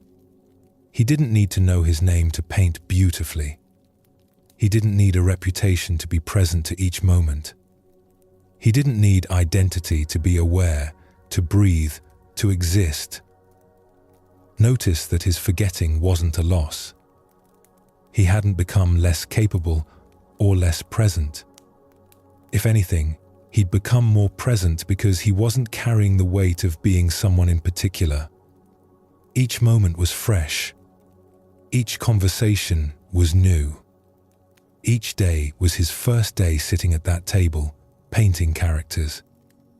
In Zen Buddhism, there's a teaching about the self being empty, not meaning we don't exist, but meaning we're not the fixed, solid thing we think we are. The self is more like a river than a rock, always flowing, always changing, never actually the same from one moment to the next. The name, the identity, the story we tell about who we are, these are like trying to capture the river in a photograph. The photograph might be useful, but it's not the river. When Soshin asked, "Doesn't it bother you?" the calligrapher responded with his own question, "Should it?" This points to something important. We assume forgetting who we are would be distressing because we believe our identity is essential to our existence. But what if it's not? What if who we are in this moment, in this immediate experience, is enough? Consider what you might discover if you forgot your name, not literally, but in the sense of releasing your attachment to being someone in particular. What would remain? What would you lose? And might what remains be more real, more present, more alive than the identity you've been carrying? In a province known for its artists and craftspeople, there was a painter who had gained recognition for the extraordinary simplicity of his work. His name was Sato, and people traveled from distant cities to watch him paint or to commission pieces for their homes. Sato specialized in one subject only. He painted circles. Just circles. Nothing else. No landscapes, no portraits, no complex scenes. Only circles, painted with a single brushstroke in black ink on white paper. A wealthy lord named Takamori had heard of this painter and wanted to own one of his works. Takamori was a collector, and his mansion walls were covered with expensive paintings from famous artists. He believed that owning a Sato original would be the crown of his collection. He sent a messenger to Sato's studio with a generous payment and a request for the painter's finest work. The messenger returned the next day with a rolled piece of paper, which Takamori eagerly unrolled on his viewing table. The painting showed a single circle, painted in bold black ink. The brushwork was masterful, the lines strong and confident, flowing with perfect rhythm. But something was wrong. The circle wasn't finished. Just before the line would have connected with its beginning, just before the circle would have been complete, the brush had lifted. There was a gap, a small opening, a space where the ending should have met the beginning. Takamori stared at this gap with growing irritation. He'd paid good money for a finished painting, not this incomplete sketch. He called for his steward. "Take this back to the painter," he said. "Tell him I paid for a finished work. This circle has a gap. He forgot to complete it." The steward took the painting back to Sato's studio. When he explained the problem, Sato looked at the painting with mild interest. "I see," he said. "The Lord believes the circle is unfinished. Isn't it?" the steward asked. "There's clearly a gap." Sato said nothing. He simply rolled up the painting and sent it back with the steward, along with a note that said only, "The circle is as complete as circles can be." This answer infuriated Takamori. Was the painter mocking him? Making a joke at his expense? He was a lord, not someone to be trifled with by some eccentric artist. He decided to visit Sato's studio himself to demand a proper explanation. Sato's studio was small and spare, just a single room with paper walls that let in soft light. The painter sat at a low table, preparing ink, grinding it slowly in a stone well with careful attention. "Master Sato," Takamori said, his voice tight with controlled anger, "I paid you well for a painting. You sent me an unfinished circle. I want either a completed work or my money returned." Sato looked up from his ink preparation. He was perhaps 50, with a calm face and hands stained permanent grey from years of ink work. "Please, sit," he said, gesturing to a cushion across from him. "Let me show you something." Takamori sat, though he remained rigid with irritation. Sato laid out a fresh sheet of paper. He dipped his brush in the newly prepared ink, held it poised for a moment, then brought it to the paper in a single, flowing motion. His whole body moved with the brush, the line emerging from the center of the page, curving smoothly, confidently, creating a perfect arc. And then, just before the line would have completed the circle, he lifted the brush. Another incomplete circle. "You see?" Takamori said. "You did the same thing. You stopped before finishing." "Did I?" Sato asked. He laid out another sheet of paper and painted another circle, again stopping just before completion. Then another, and another. Each one identical, each one with that same small gap where the ending would have met the beginning. "Why do you keep stopping?" Takamori demanded. "Why not complete even one circle?" Sato set down his brush. "When does a circle become complete?" "When it closes. When the line connects with itself." "And then what?" Takamori frowned. "What do you mean, and then what?" "Then it's a circle. A finished thing. Perfect and complete." Sato nodded slowly. "A finished thing. Perfect and complete. Nothing left to do. Nowhere left to go. Is that what you want?" "That's what a circle is," Takamori said, feeling his certainty beginning to waver somehow. "Is it?" Sato gestured toward the window where a cart was rolling past on the road outside. "Look at that wheel. Is it complete?" "Of course. It's a circle. And yet it keeps turning. If it were truly complete, truly finished, would it move?" Takamori opened his mouth to argue, then stopped. He looked at the wheel, at its constant rotation, its endless movement. Sato picked up one of the incomplete circles. "This line," he said, tracing his finger along the painted arc, "contains the entire journey of the brush. Beginning, middle, and end. When I lift the brush here, just before completion, something remains possible. The circle could still become. It hasn't finished becoming yet." "That doesn't make sense," Takamori said, but his voice was quieter now, less certain. "Look at the gap," Sato said, holding the painting up to the light. "What do you see there?" "Nothing. Empty space." "Exactly. And is that nothing part of the circle or separate from it?" Takamori studied the gap. It was small, just a finger's width of white paper between where the line ended and where it began.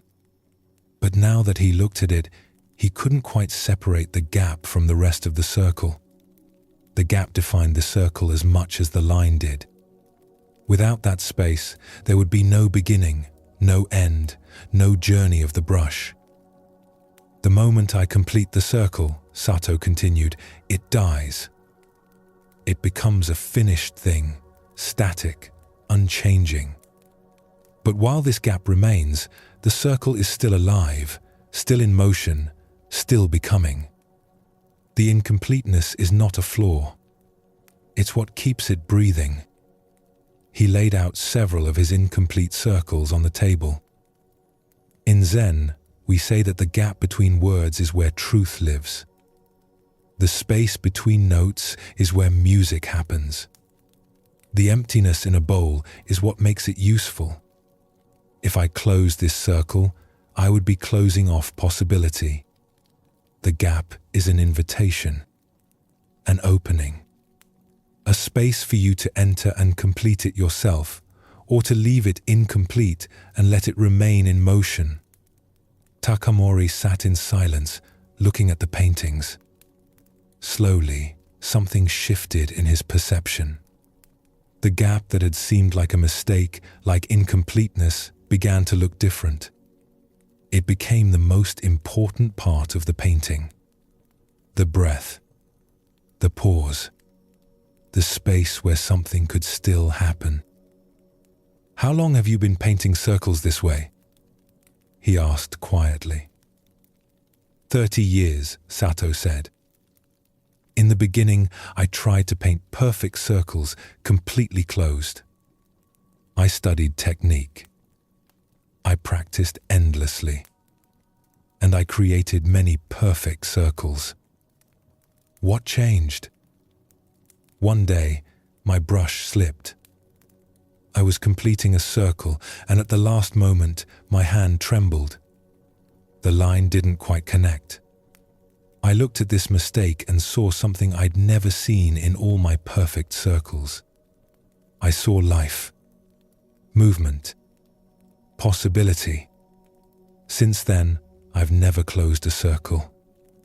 He prepared fresh ink. Every complete thing is already dead. Every finished thought is already old. Every closed circle is already a tomb.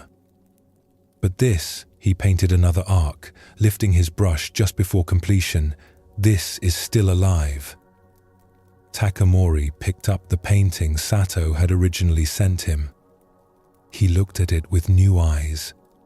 The gap that had irritated him now seemed like the painting breathing, like space for his own experience to enter and participate. "I understand now," he said.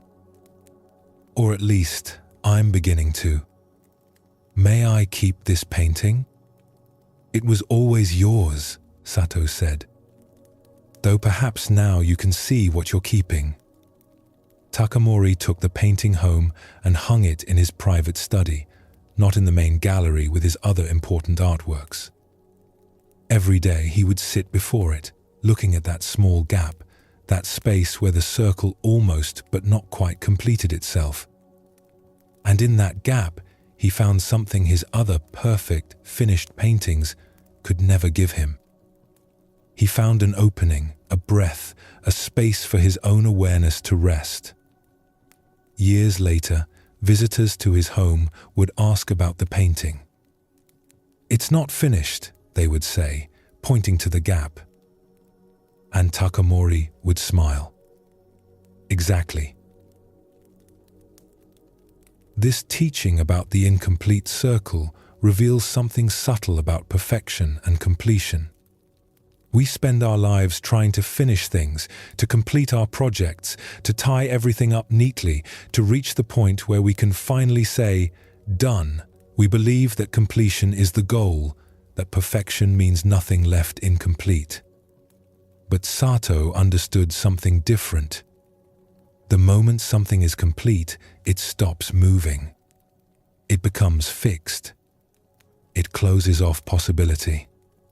The incomplete circle remains open, alive, in motion. The gap is not a flaw. It's breath. In Zen Buddhism, there's a concept called mu, which points to emptiness or nothingness, not as absence but as potential. The gap in Sato's circles is this kind of emptiness. It's not missing something. It's making space for something. Space for the viewer to participate. Space for the circle to continue its journey. Space for life to move through. Notice how Takamori's response changed when he stopped seeing the gap as a mistake. The same painting that had irritated him became something he treasured, not despite its incompleteness, but because of it. His perception shifted. The flaw became the feature. The gap became the gift. What in your life are you judging as incomplete or imperfect that might actually be exactly as it needs to be? What gaps are you trying to close that might be better left open? What incompleteness are you fighting against that might be inviting you to see differently? The brush that lifts before completing the circle trusts that the gap has its own completeness. The circle is finished not when it closes, but when the painter knows it has said what it came to say.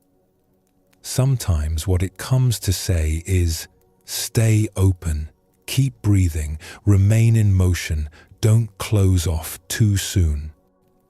As you rest tonight, notice the gaps in your own experience.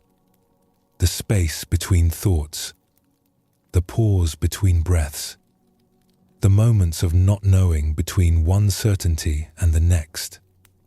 These gaps are not failures. They're openings.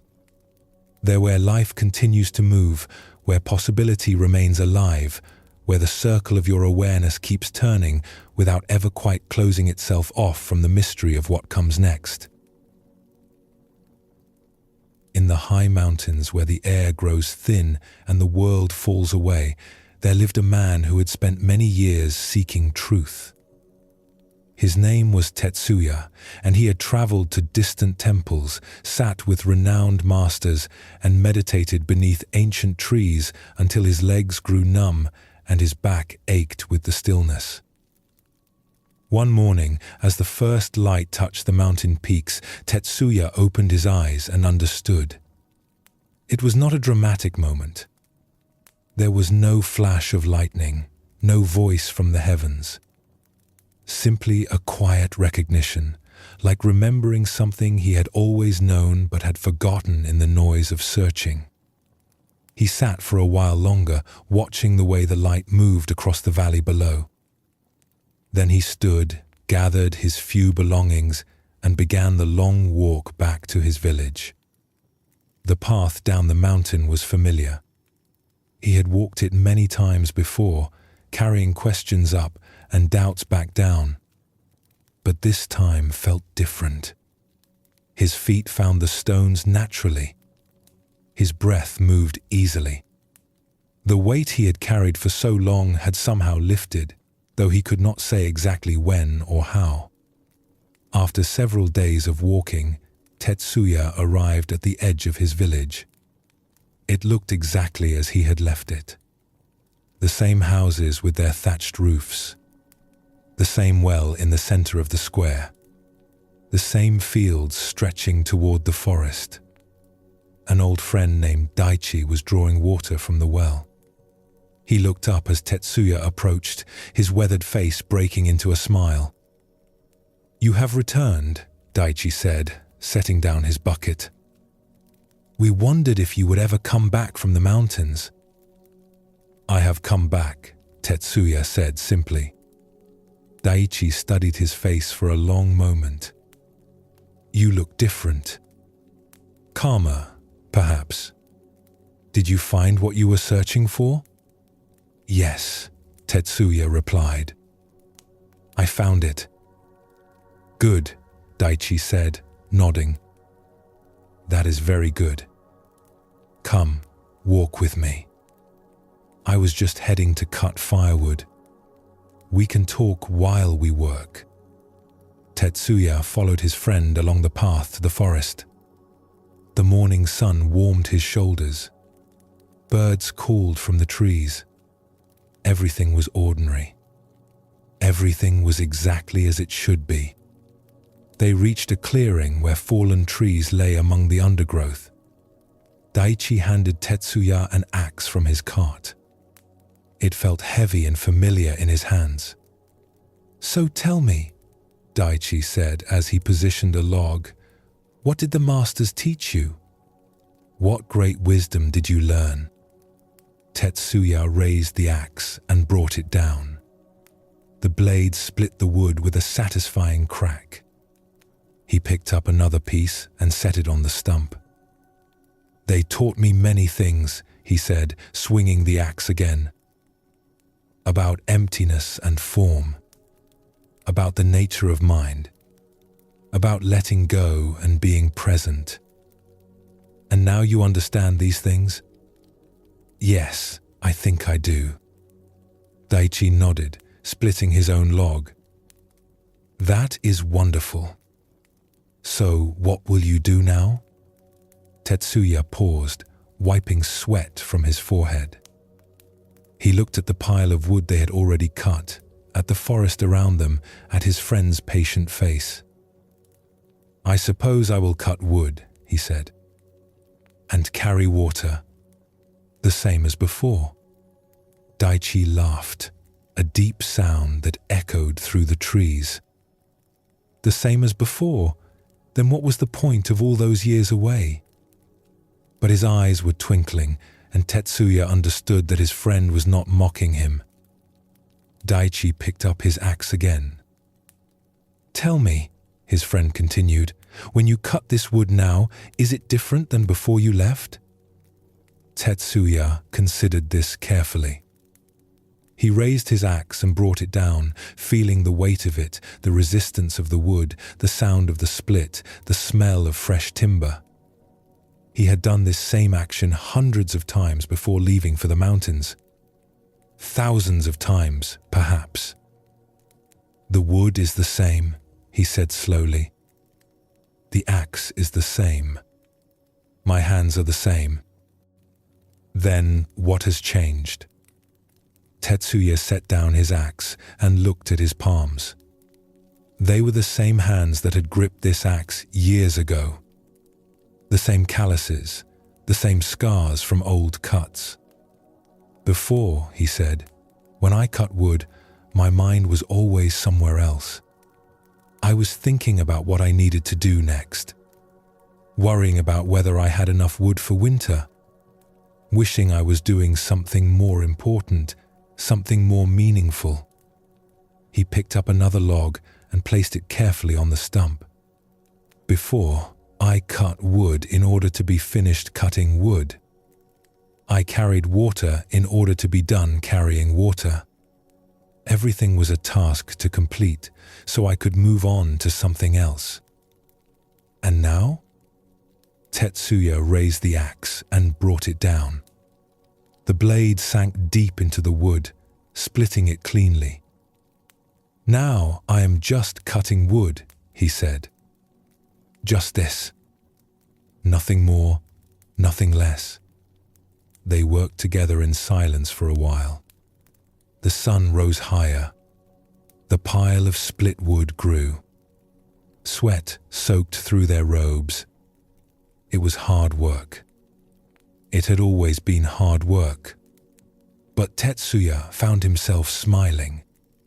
Later, as they loaded the wood onto the cart, Daichi spoke again. "Do you remember old Master Fumio from the village?"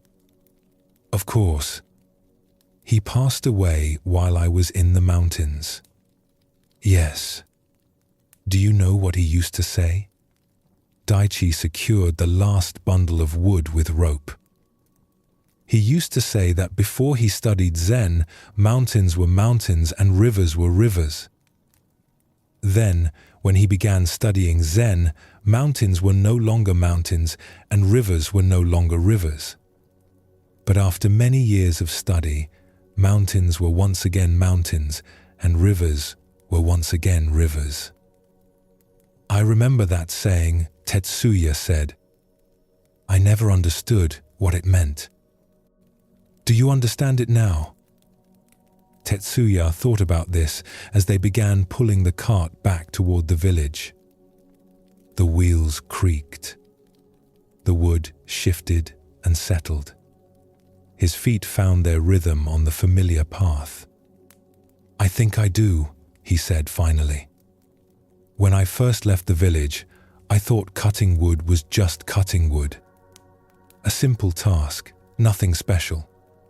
Then I learned about presence and mindfulness and enlightenment, and suddenly cutting wood became this profound practice. I was trying to cut wood mindfully, trying to be present while cutting wood, trying to make it into something spiritual. And now cutting wood is just cutting wood again. But it's different. I'm not trying to make it special. I'm not trying to make it ordinary. It's simply what it is. And that's enough." Daiichi smiled, but said nothing. They walked the rest of the way in comfortable silence. When they reached the village, they unloaded the wood near Daiichi's house, stacking it carefully for the winter ahead. "Will you stay in the village?" Daiichi asked when they finished. "Or will you go back to the mountains?" Tetsuya looked around at the familiar houses, the well, the fields. He could hear children playing somewhere nearby. Smell bread baking. Feel the solid earth beneath his feet. "I will stay," he said. "The mountains taught me what I needed to learn. But life is here. The wood still needs cutting. The water still needs carrying. The fields still need tending. These things have not changed." "But you have changed." "Perhaps. Or perhaps I have simply returned to what I always was, beneath all the seeking and striving." That evening, Tetsuya drew water from the village well. The bucket was heavy as he pulled it up, hand over hand. The rope was rough against his palms. The water sloshed and sparkled in the fading light. He had drawn water from this same well countless times in his youth. Back then, it had been just another chore. Something to get done quickly so he could move on to more interesting things. During his time in the mountains, he had sometimes thought about these simple tasks with a kind of nostalgia, imagining them as profound practices he had been too blind to appreciate. But now, drawing water from the well, he was doing neither of those things. He was not rushing through a chore. He was not turning it into a spiritual practice. He was simply drawing water. His hands pulled the rope. The bucket rose. The water poured into his jar. That was all. That was everything.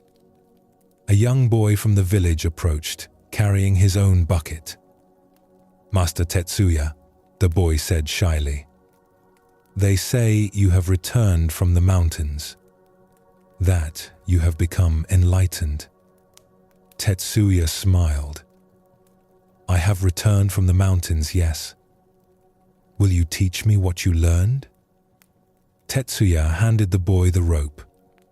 "Draw water from the well," he said. The boy looked confused, but did as he was told. He threw the bucket down and began pulling it back up. "Now what?" The boy asked when his bucket was full. "Now carry it home," Tetsuya said. "Carefully, so you don't spill any." "But that's all?" "That's all." The boy stood there, clearly expecting something more profound.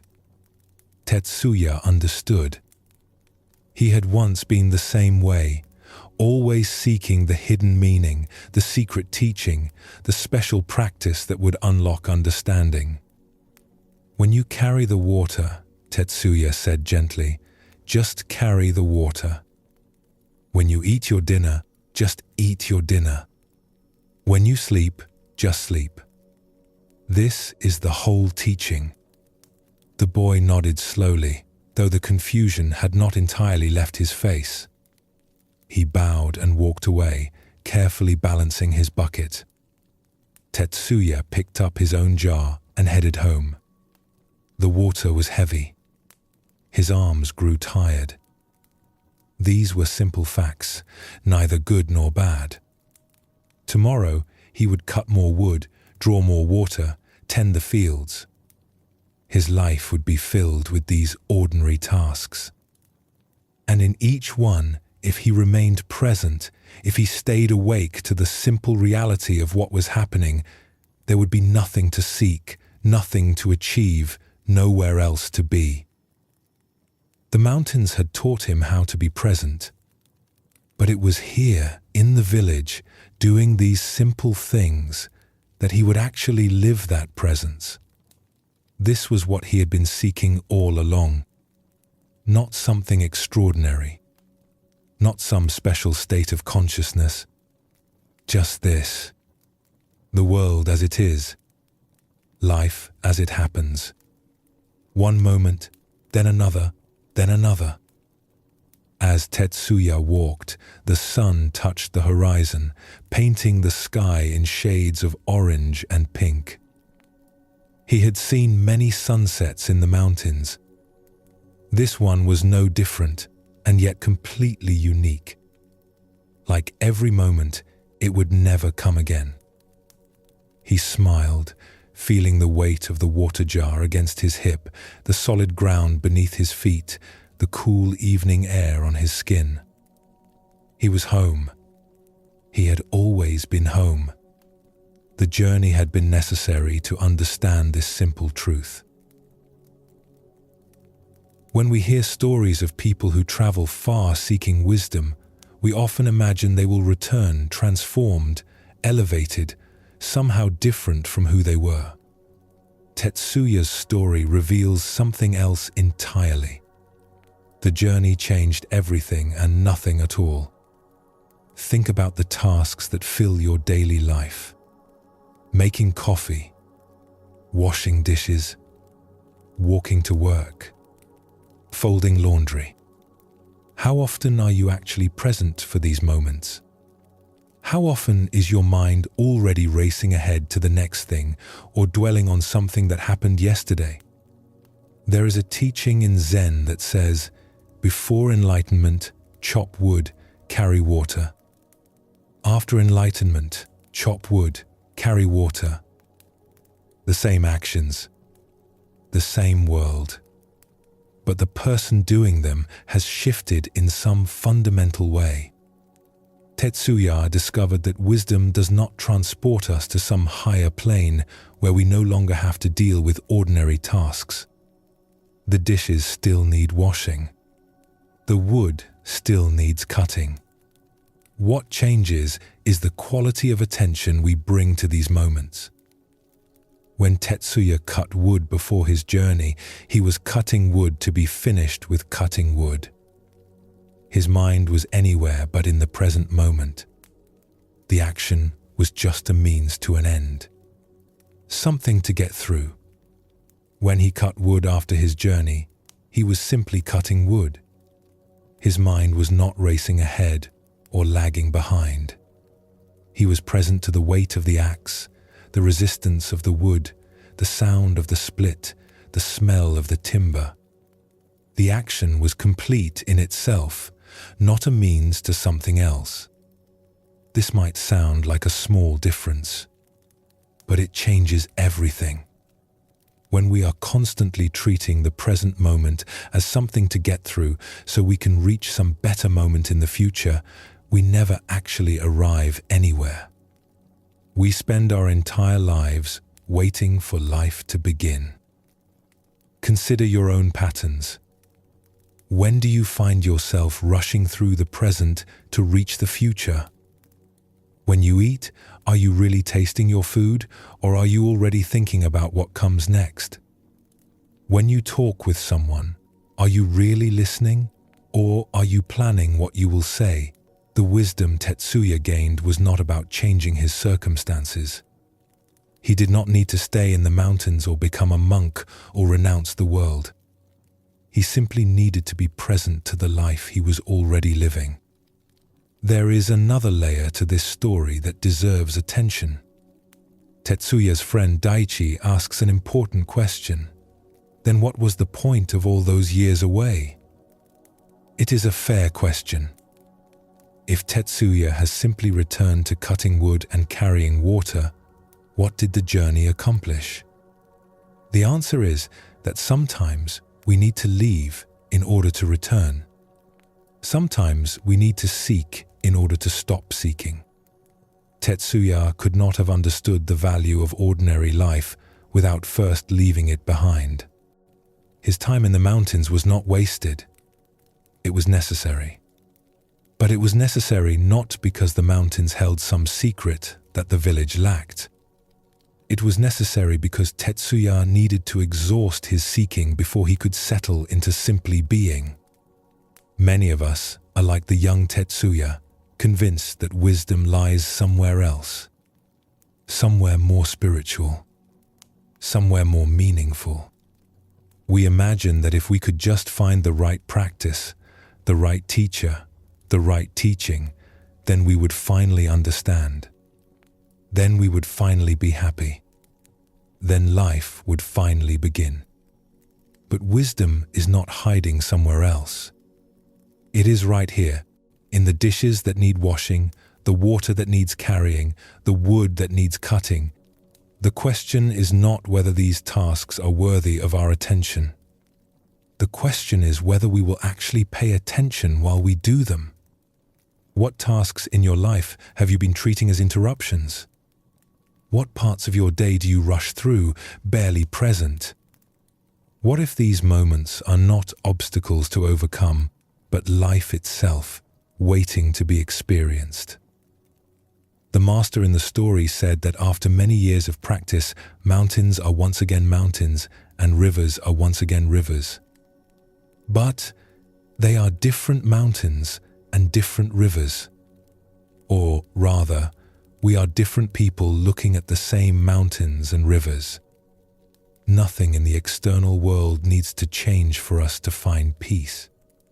The circumstances of our lives do not need to be different.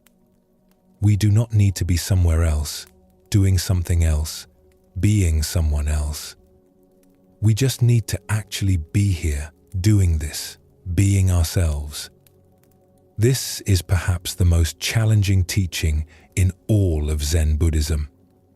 It is challenging because it is so simple. We want complicated practices.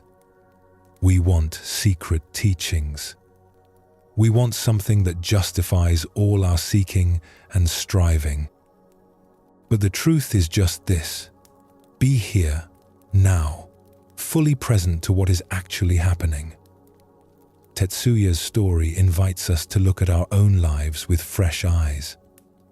What are you seeking that you might already have? What are you trying to reach that you might already be standing in? What transformation are you waiting for that might simply be a matter of being present to who you already are? The wood still needs cutting. The water still needs carrying.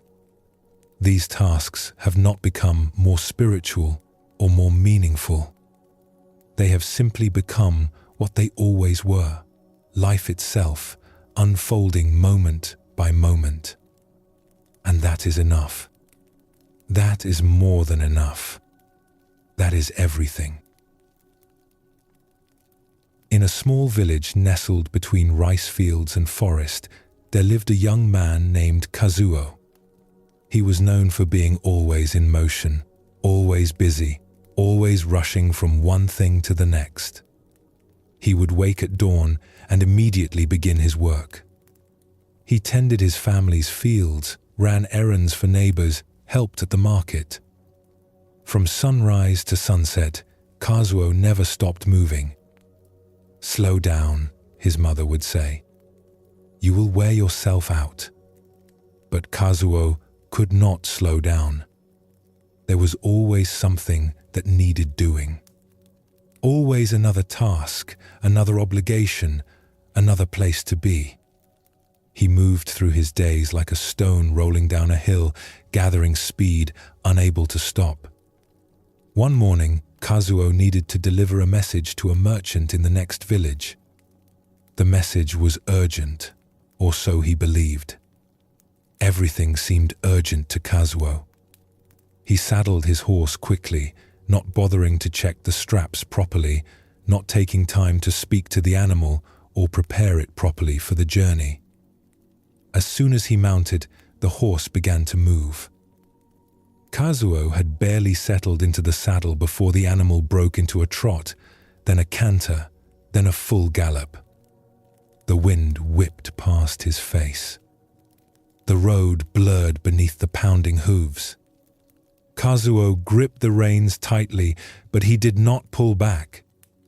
The horse was already going in the general direction he needed to go. Fast was good. Fast meant he would arrive quickly. Fast meant he could get this done and move on to the next thing. They galloped past rice fields and through groves of bamboo.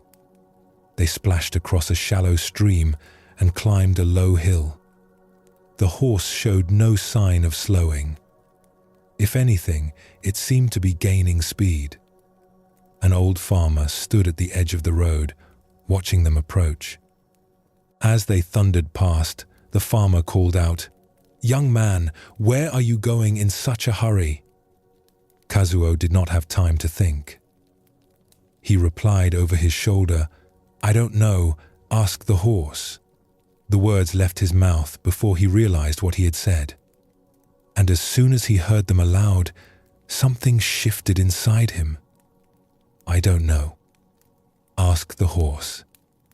He was on a horse, galloping at breakneck speed, and he did not actually know where he was going. Oh, he had a destination in mind. A village. A merchant. A message to deliver. But in this moment, right now, he was not steering the horse.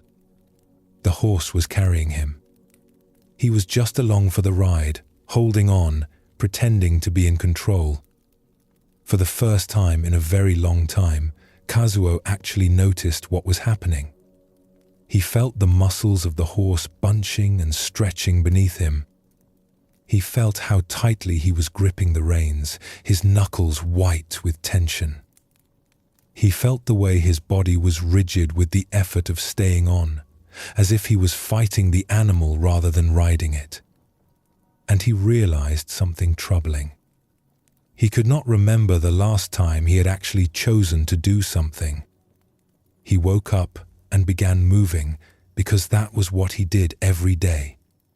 He rushed from task to task because there were always tasks waiting. He never stopped to ask himself what he actually wanted to do. He just did what seemed to need doing next. He was like a leaf in a stream, carried by the current, tumbling along without any choice in the matter.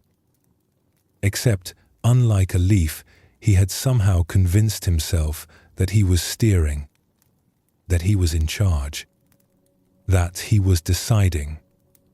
Carefully, cautiously, Kazuo began to pull back on the reins. Not hard.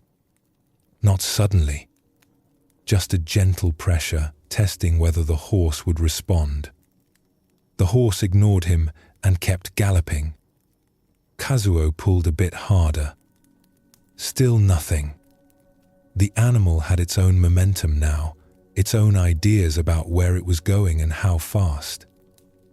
"Easy," Kazuo said, his voice shaking slightly. "Easy now." He pulled back more firmly, leaning his weight back in the saddle. Finally, reluctantly, the horse began to slow. From a gallop to a canter. From a canter to a trot. From a trot to a walk.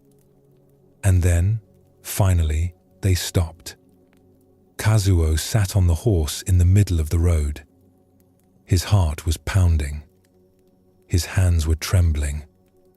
The horse stood quietly beneath him, flanks heaving, steam rising from its coat in the cool morning air. How long had it been since he had stopped like this? Just stopped. Not because he had arrived somewhere. Not because a task was finished. Just stopped. He looked around. He had no idea where he was. The road stretched behind him and ahead of him. Fields on either side. A mountain in the distance. It could have been anywhere. He had been so focused on getting somewhere, getting things done, keeping up with everything that needed doing, that he had stopped noticing where he actually was.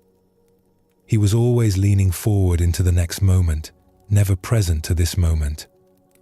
Slowly, Kazuo dismounted. His legs felt shaky as his feet touched the ground. The horse turned its head to look at him, as if asking what happened to all that urgency. "I'm sorry," Kazuo said to the animal, running his hand along its neck. "I wasn't paying attention. I wasn't really choosing. I just got on and let you run." The horse exhaled a long, slow breath. They stood together in the quiet of the road. Kazuo realized he was thirsty. When had he last stopped for water? He realized he was tired. When had he last rested without feeling guilty about it? He realized he did not actually care about delivering this message urgently. It could wait. Most things could wait. What could not wait was this, the need to actually be present to his own life. The need to stop pretending that rushing through everything was the same as living. He led the horse to a stream beside the road. While the animal drank, Kazuo cupped his hands and drank too. The water was cold and clean. He could not remember ever tasting water this clearly before. Had he always drunk so quickly, so absently, that he never actually tasted anything? They rested there for a long while. Kazuo had no idea how long. Time felt different when he was not racing against it. Eventually, he remounted the horse. But this time, he was different. He held the reins with attention, but not desperation. When he asked the horse to move, he felt it respond. Not because it had its own agenda, but because he was actually present, actually aware, actually making a choice about where they would go and how fast. They walked. Just a quiet walk along the road. Kazuo noticed everything. The way the sun filtered through the leaves. The sound of birds in the forest. The smell of earth and growing things. When had he last noticed any of this? He thought about his life. All the rushing, all the constant activity. He had thought he was being productive, efficient, responsible. But now he wondered if he had simply been avoiding something. Avoiding stillness. Avoiding silence. Avoiding the questions that arise when you stop moving long enough to ask them. What did he actually want? Not what he thought he should want. Not what others expected of him. But what did his own heart desire? He did not know.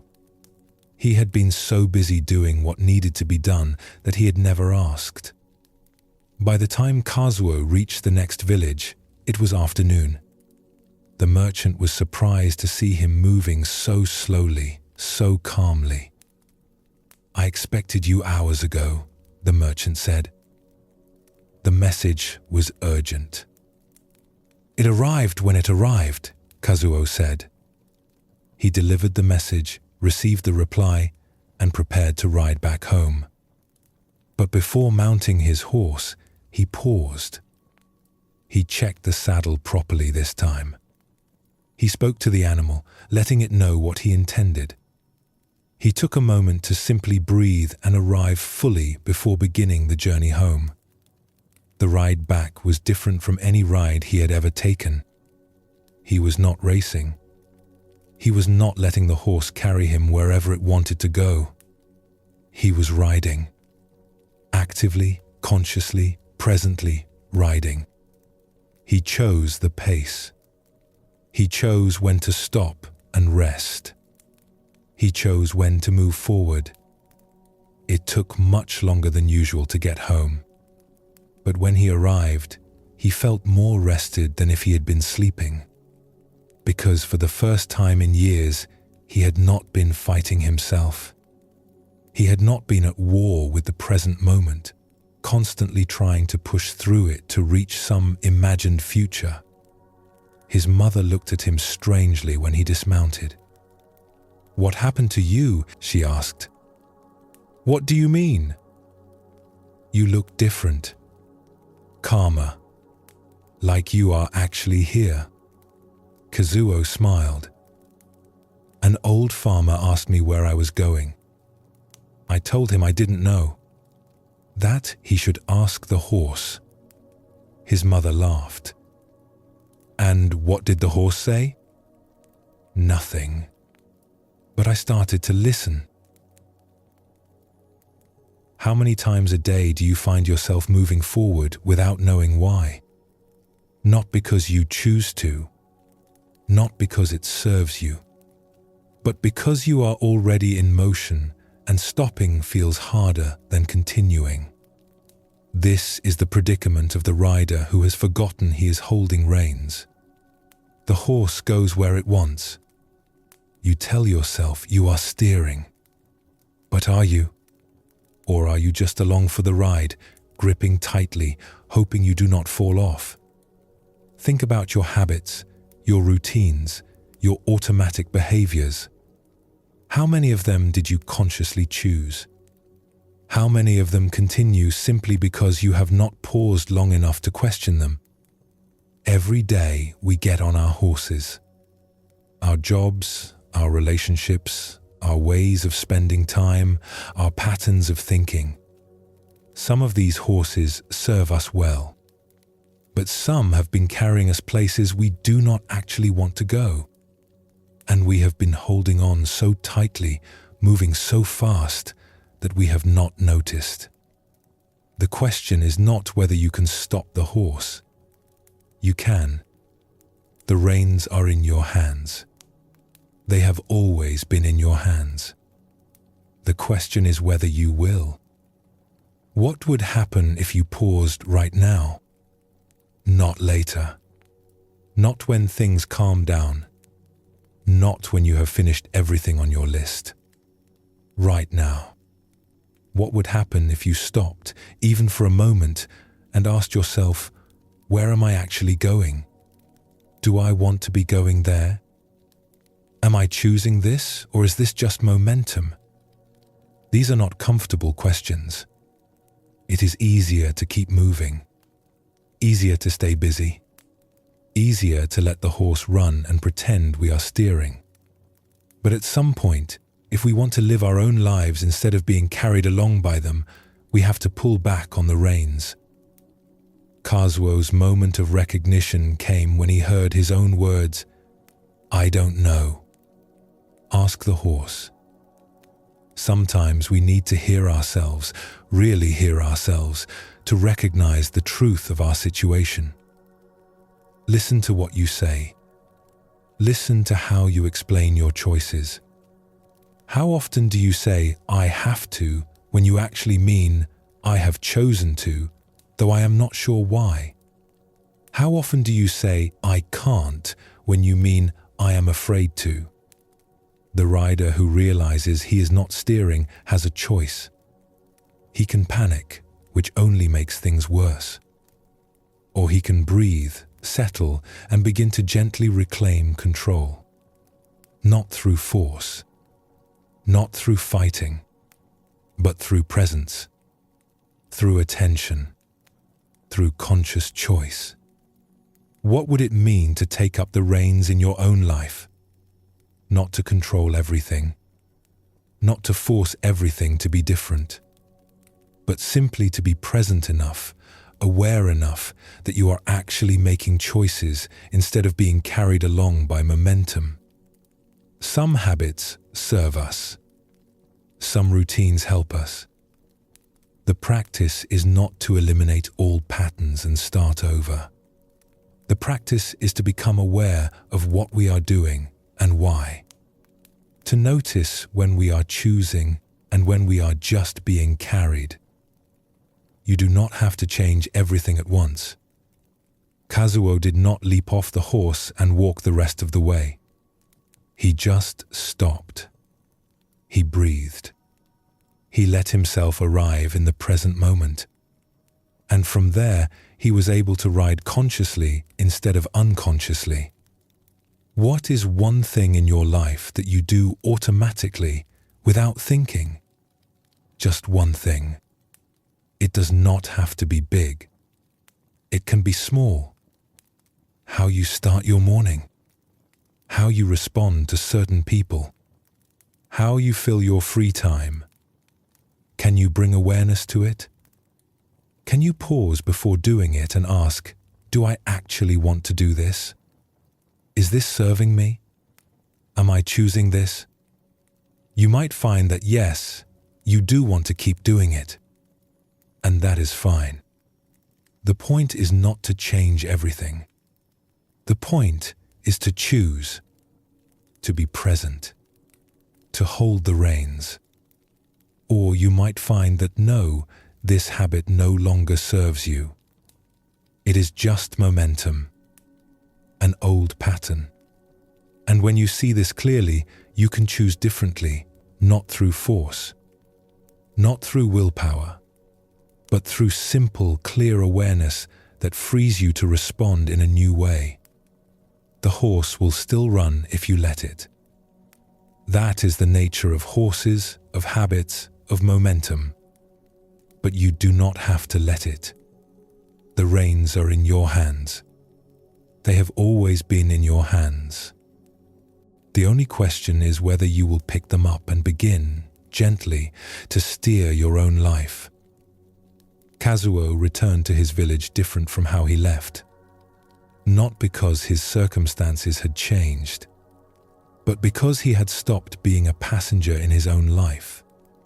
He had taken up the reins, and from that moment forward, wherever he went on purpose, by choice, present to what he was doing and why. This is available to you too, right now. In this moment, you can stop the horse. You can pause and breathe and notice where you actually are and whether this is where you want to be going.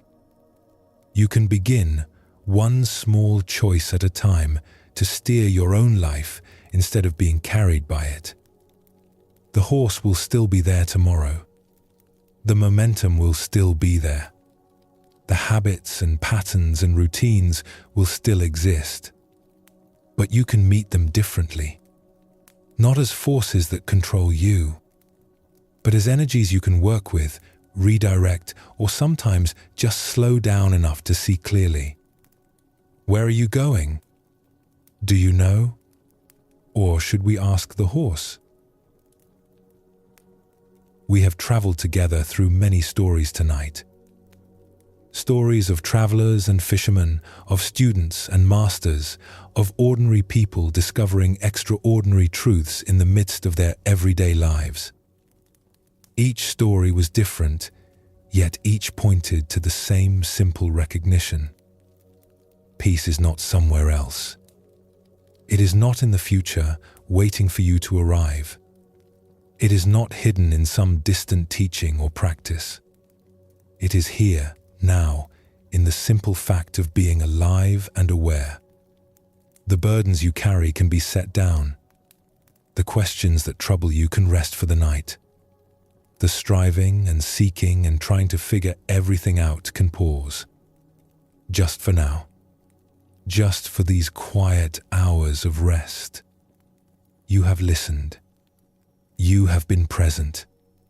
That is enough. More than enough. The ancient masters whose stories we shared tonight discovered something simple.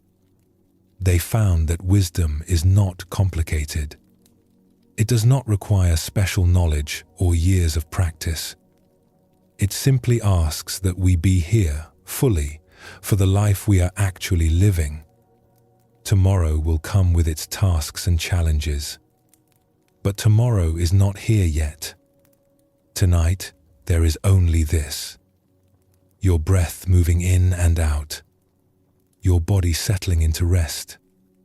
The gentle darkness holding you.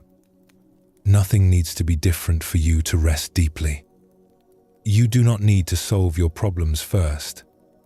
You do not need to become someone else or achieve something more. You can rest exactly as you are, right where you are, right now. Let your breathing slow. Let your thoughts quiet.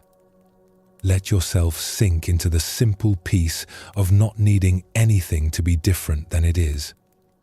The stories are complete. The teachings have been offered. And now there is only sleep. Deep, restorative, natural sleep. May you rest well. May you wake refreshed. May you carry with you, in whatever small way, the simple wisdom that peace is always available in the present moment. The night holds you gently. There is nowhere you need to be but here. Nothing you need to understand or figure out. The stories have done their work, and now they fade like ripples on water, leaving only stillness behind. If your mind still moves, let it move. Thoughts will come and go like clouds across the sky. You do not need to stop them or follow them. Just notice them passing and return your attention to the simple rhythm of breathing.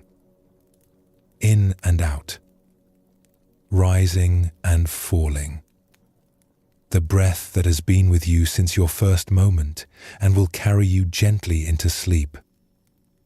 The fisherman's nets have been pulled in for the night. The calligrapher's brush has been set down. The traveler has reached the monastery gates. And you, too, have arrived where you need to be. Right here. Right now. Safe and held by the darkness. There is great kindness in allowing yourself to rest. Not because you have earned it or deserve it, but simply because rest is a natural part of being alive.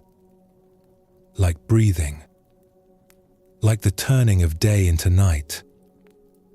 Sleep comes when you stop resisting it, when you soften into the present moment and trust that you can let go.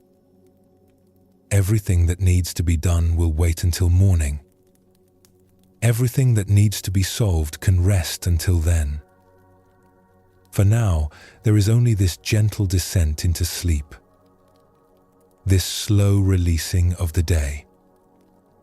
This quiet returning to the deep peace that is always here, beneath all our activity and worry. The old masters would say that sleep is a kind of meditation. A natural letting go that happens when we stop trying to hold on. Your body knows how to do this. It has always known. All you need to do is allow it. Trust the wisdom that lives in your bones, in your breath, in the ancient rhythms that move through you without effort. Feel the weight of your body against the surface beneath you. Notice how the earth holds you, supports you, asks nothing in return. You are held, always held, even when you forget. Even when you feel alone or lost or uncertain. The ground is still there. The breath is still moving. Life is still happening, gently, quietly, carrying you forward into rest. In this moment, there is no problem to solve. No question that demands an answer.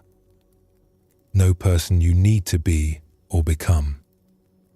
Just this breathing body, this aware presence, this simple fact of being alive right now. And that is enough. It has always been enough.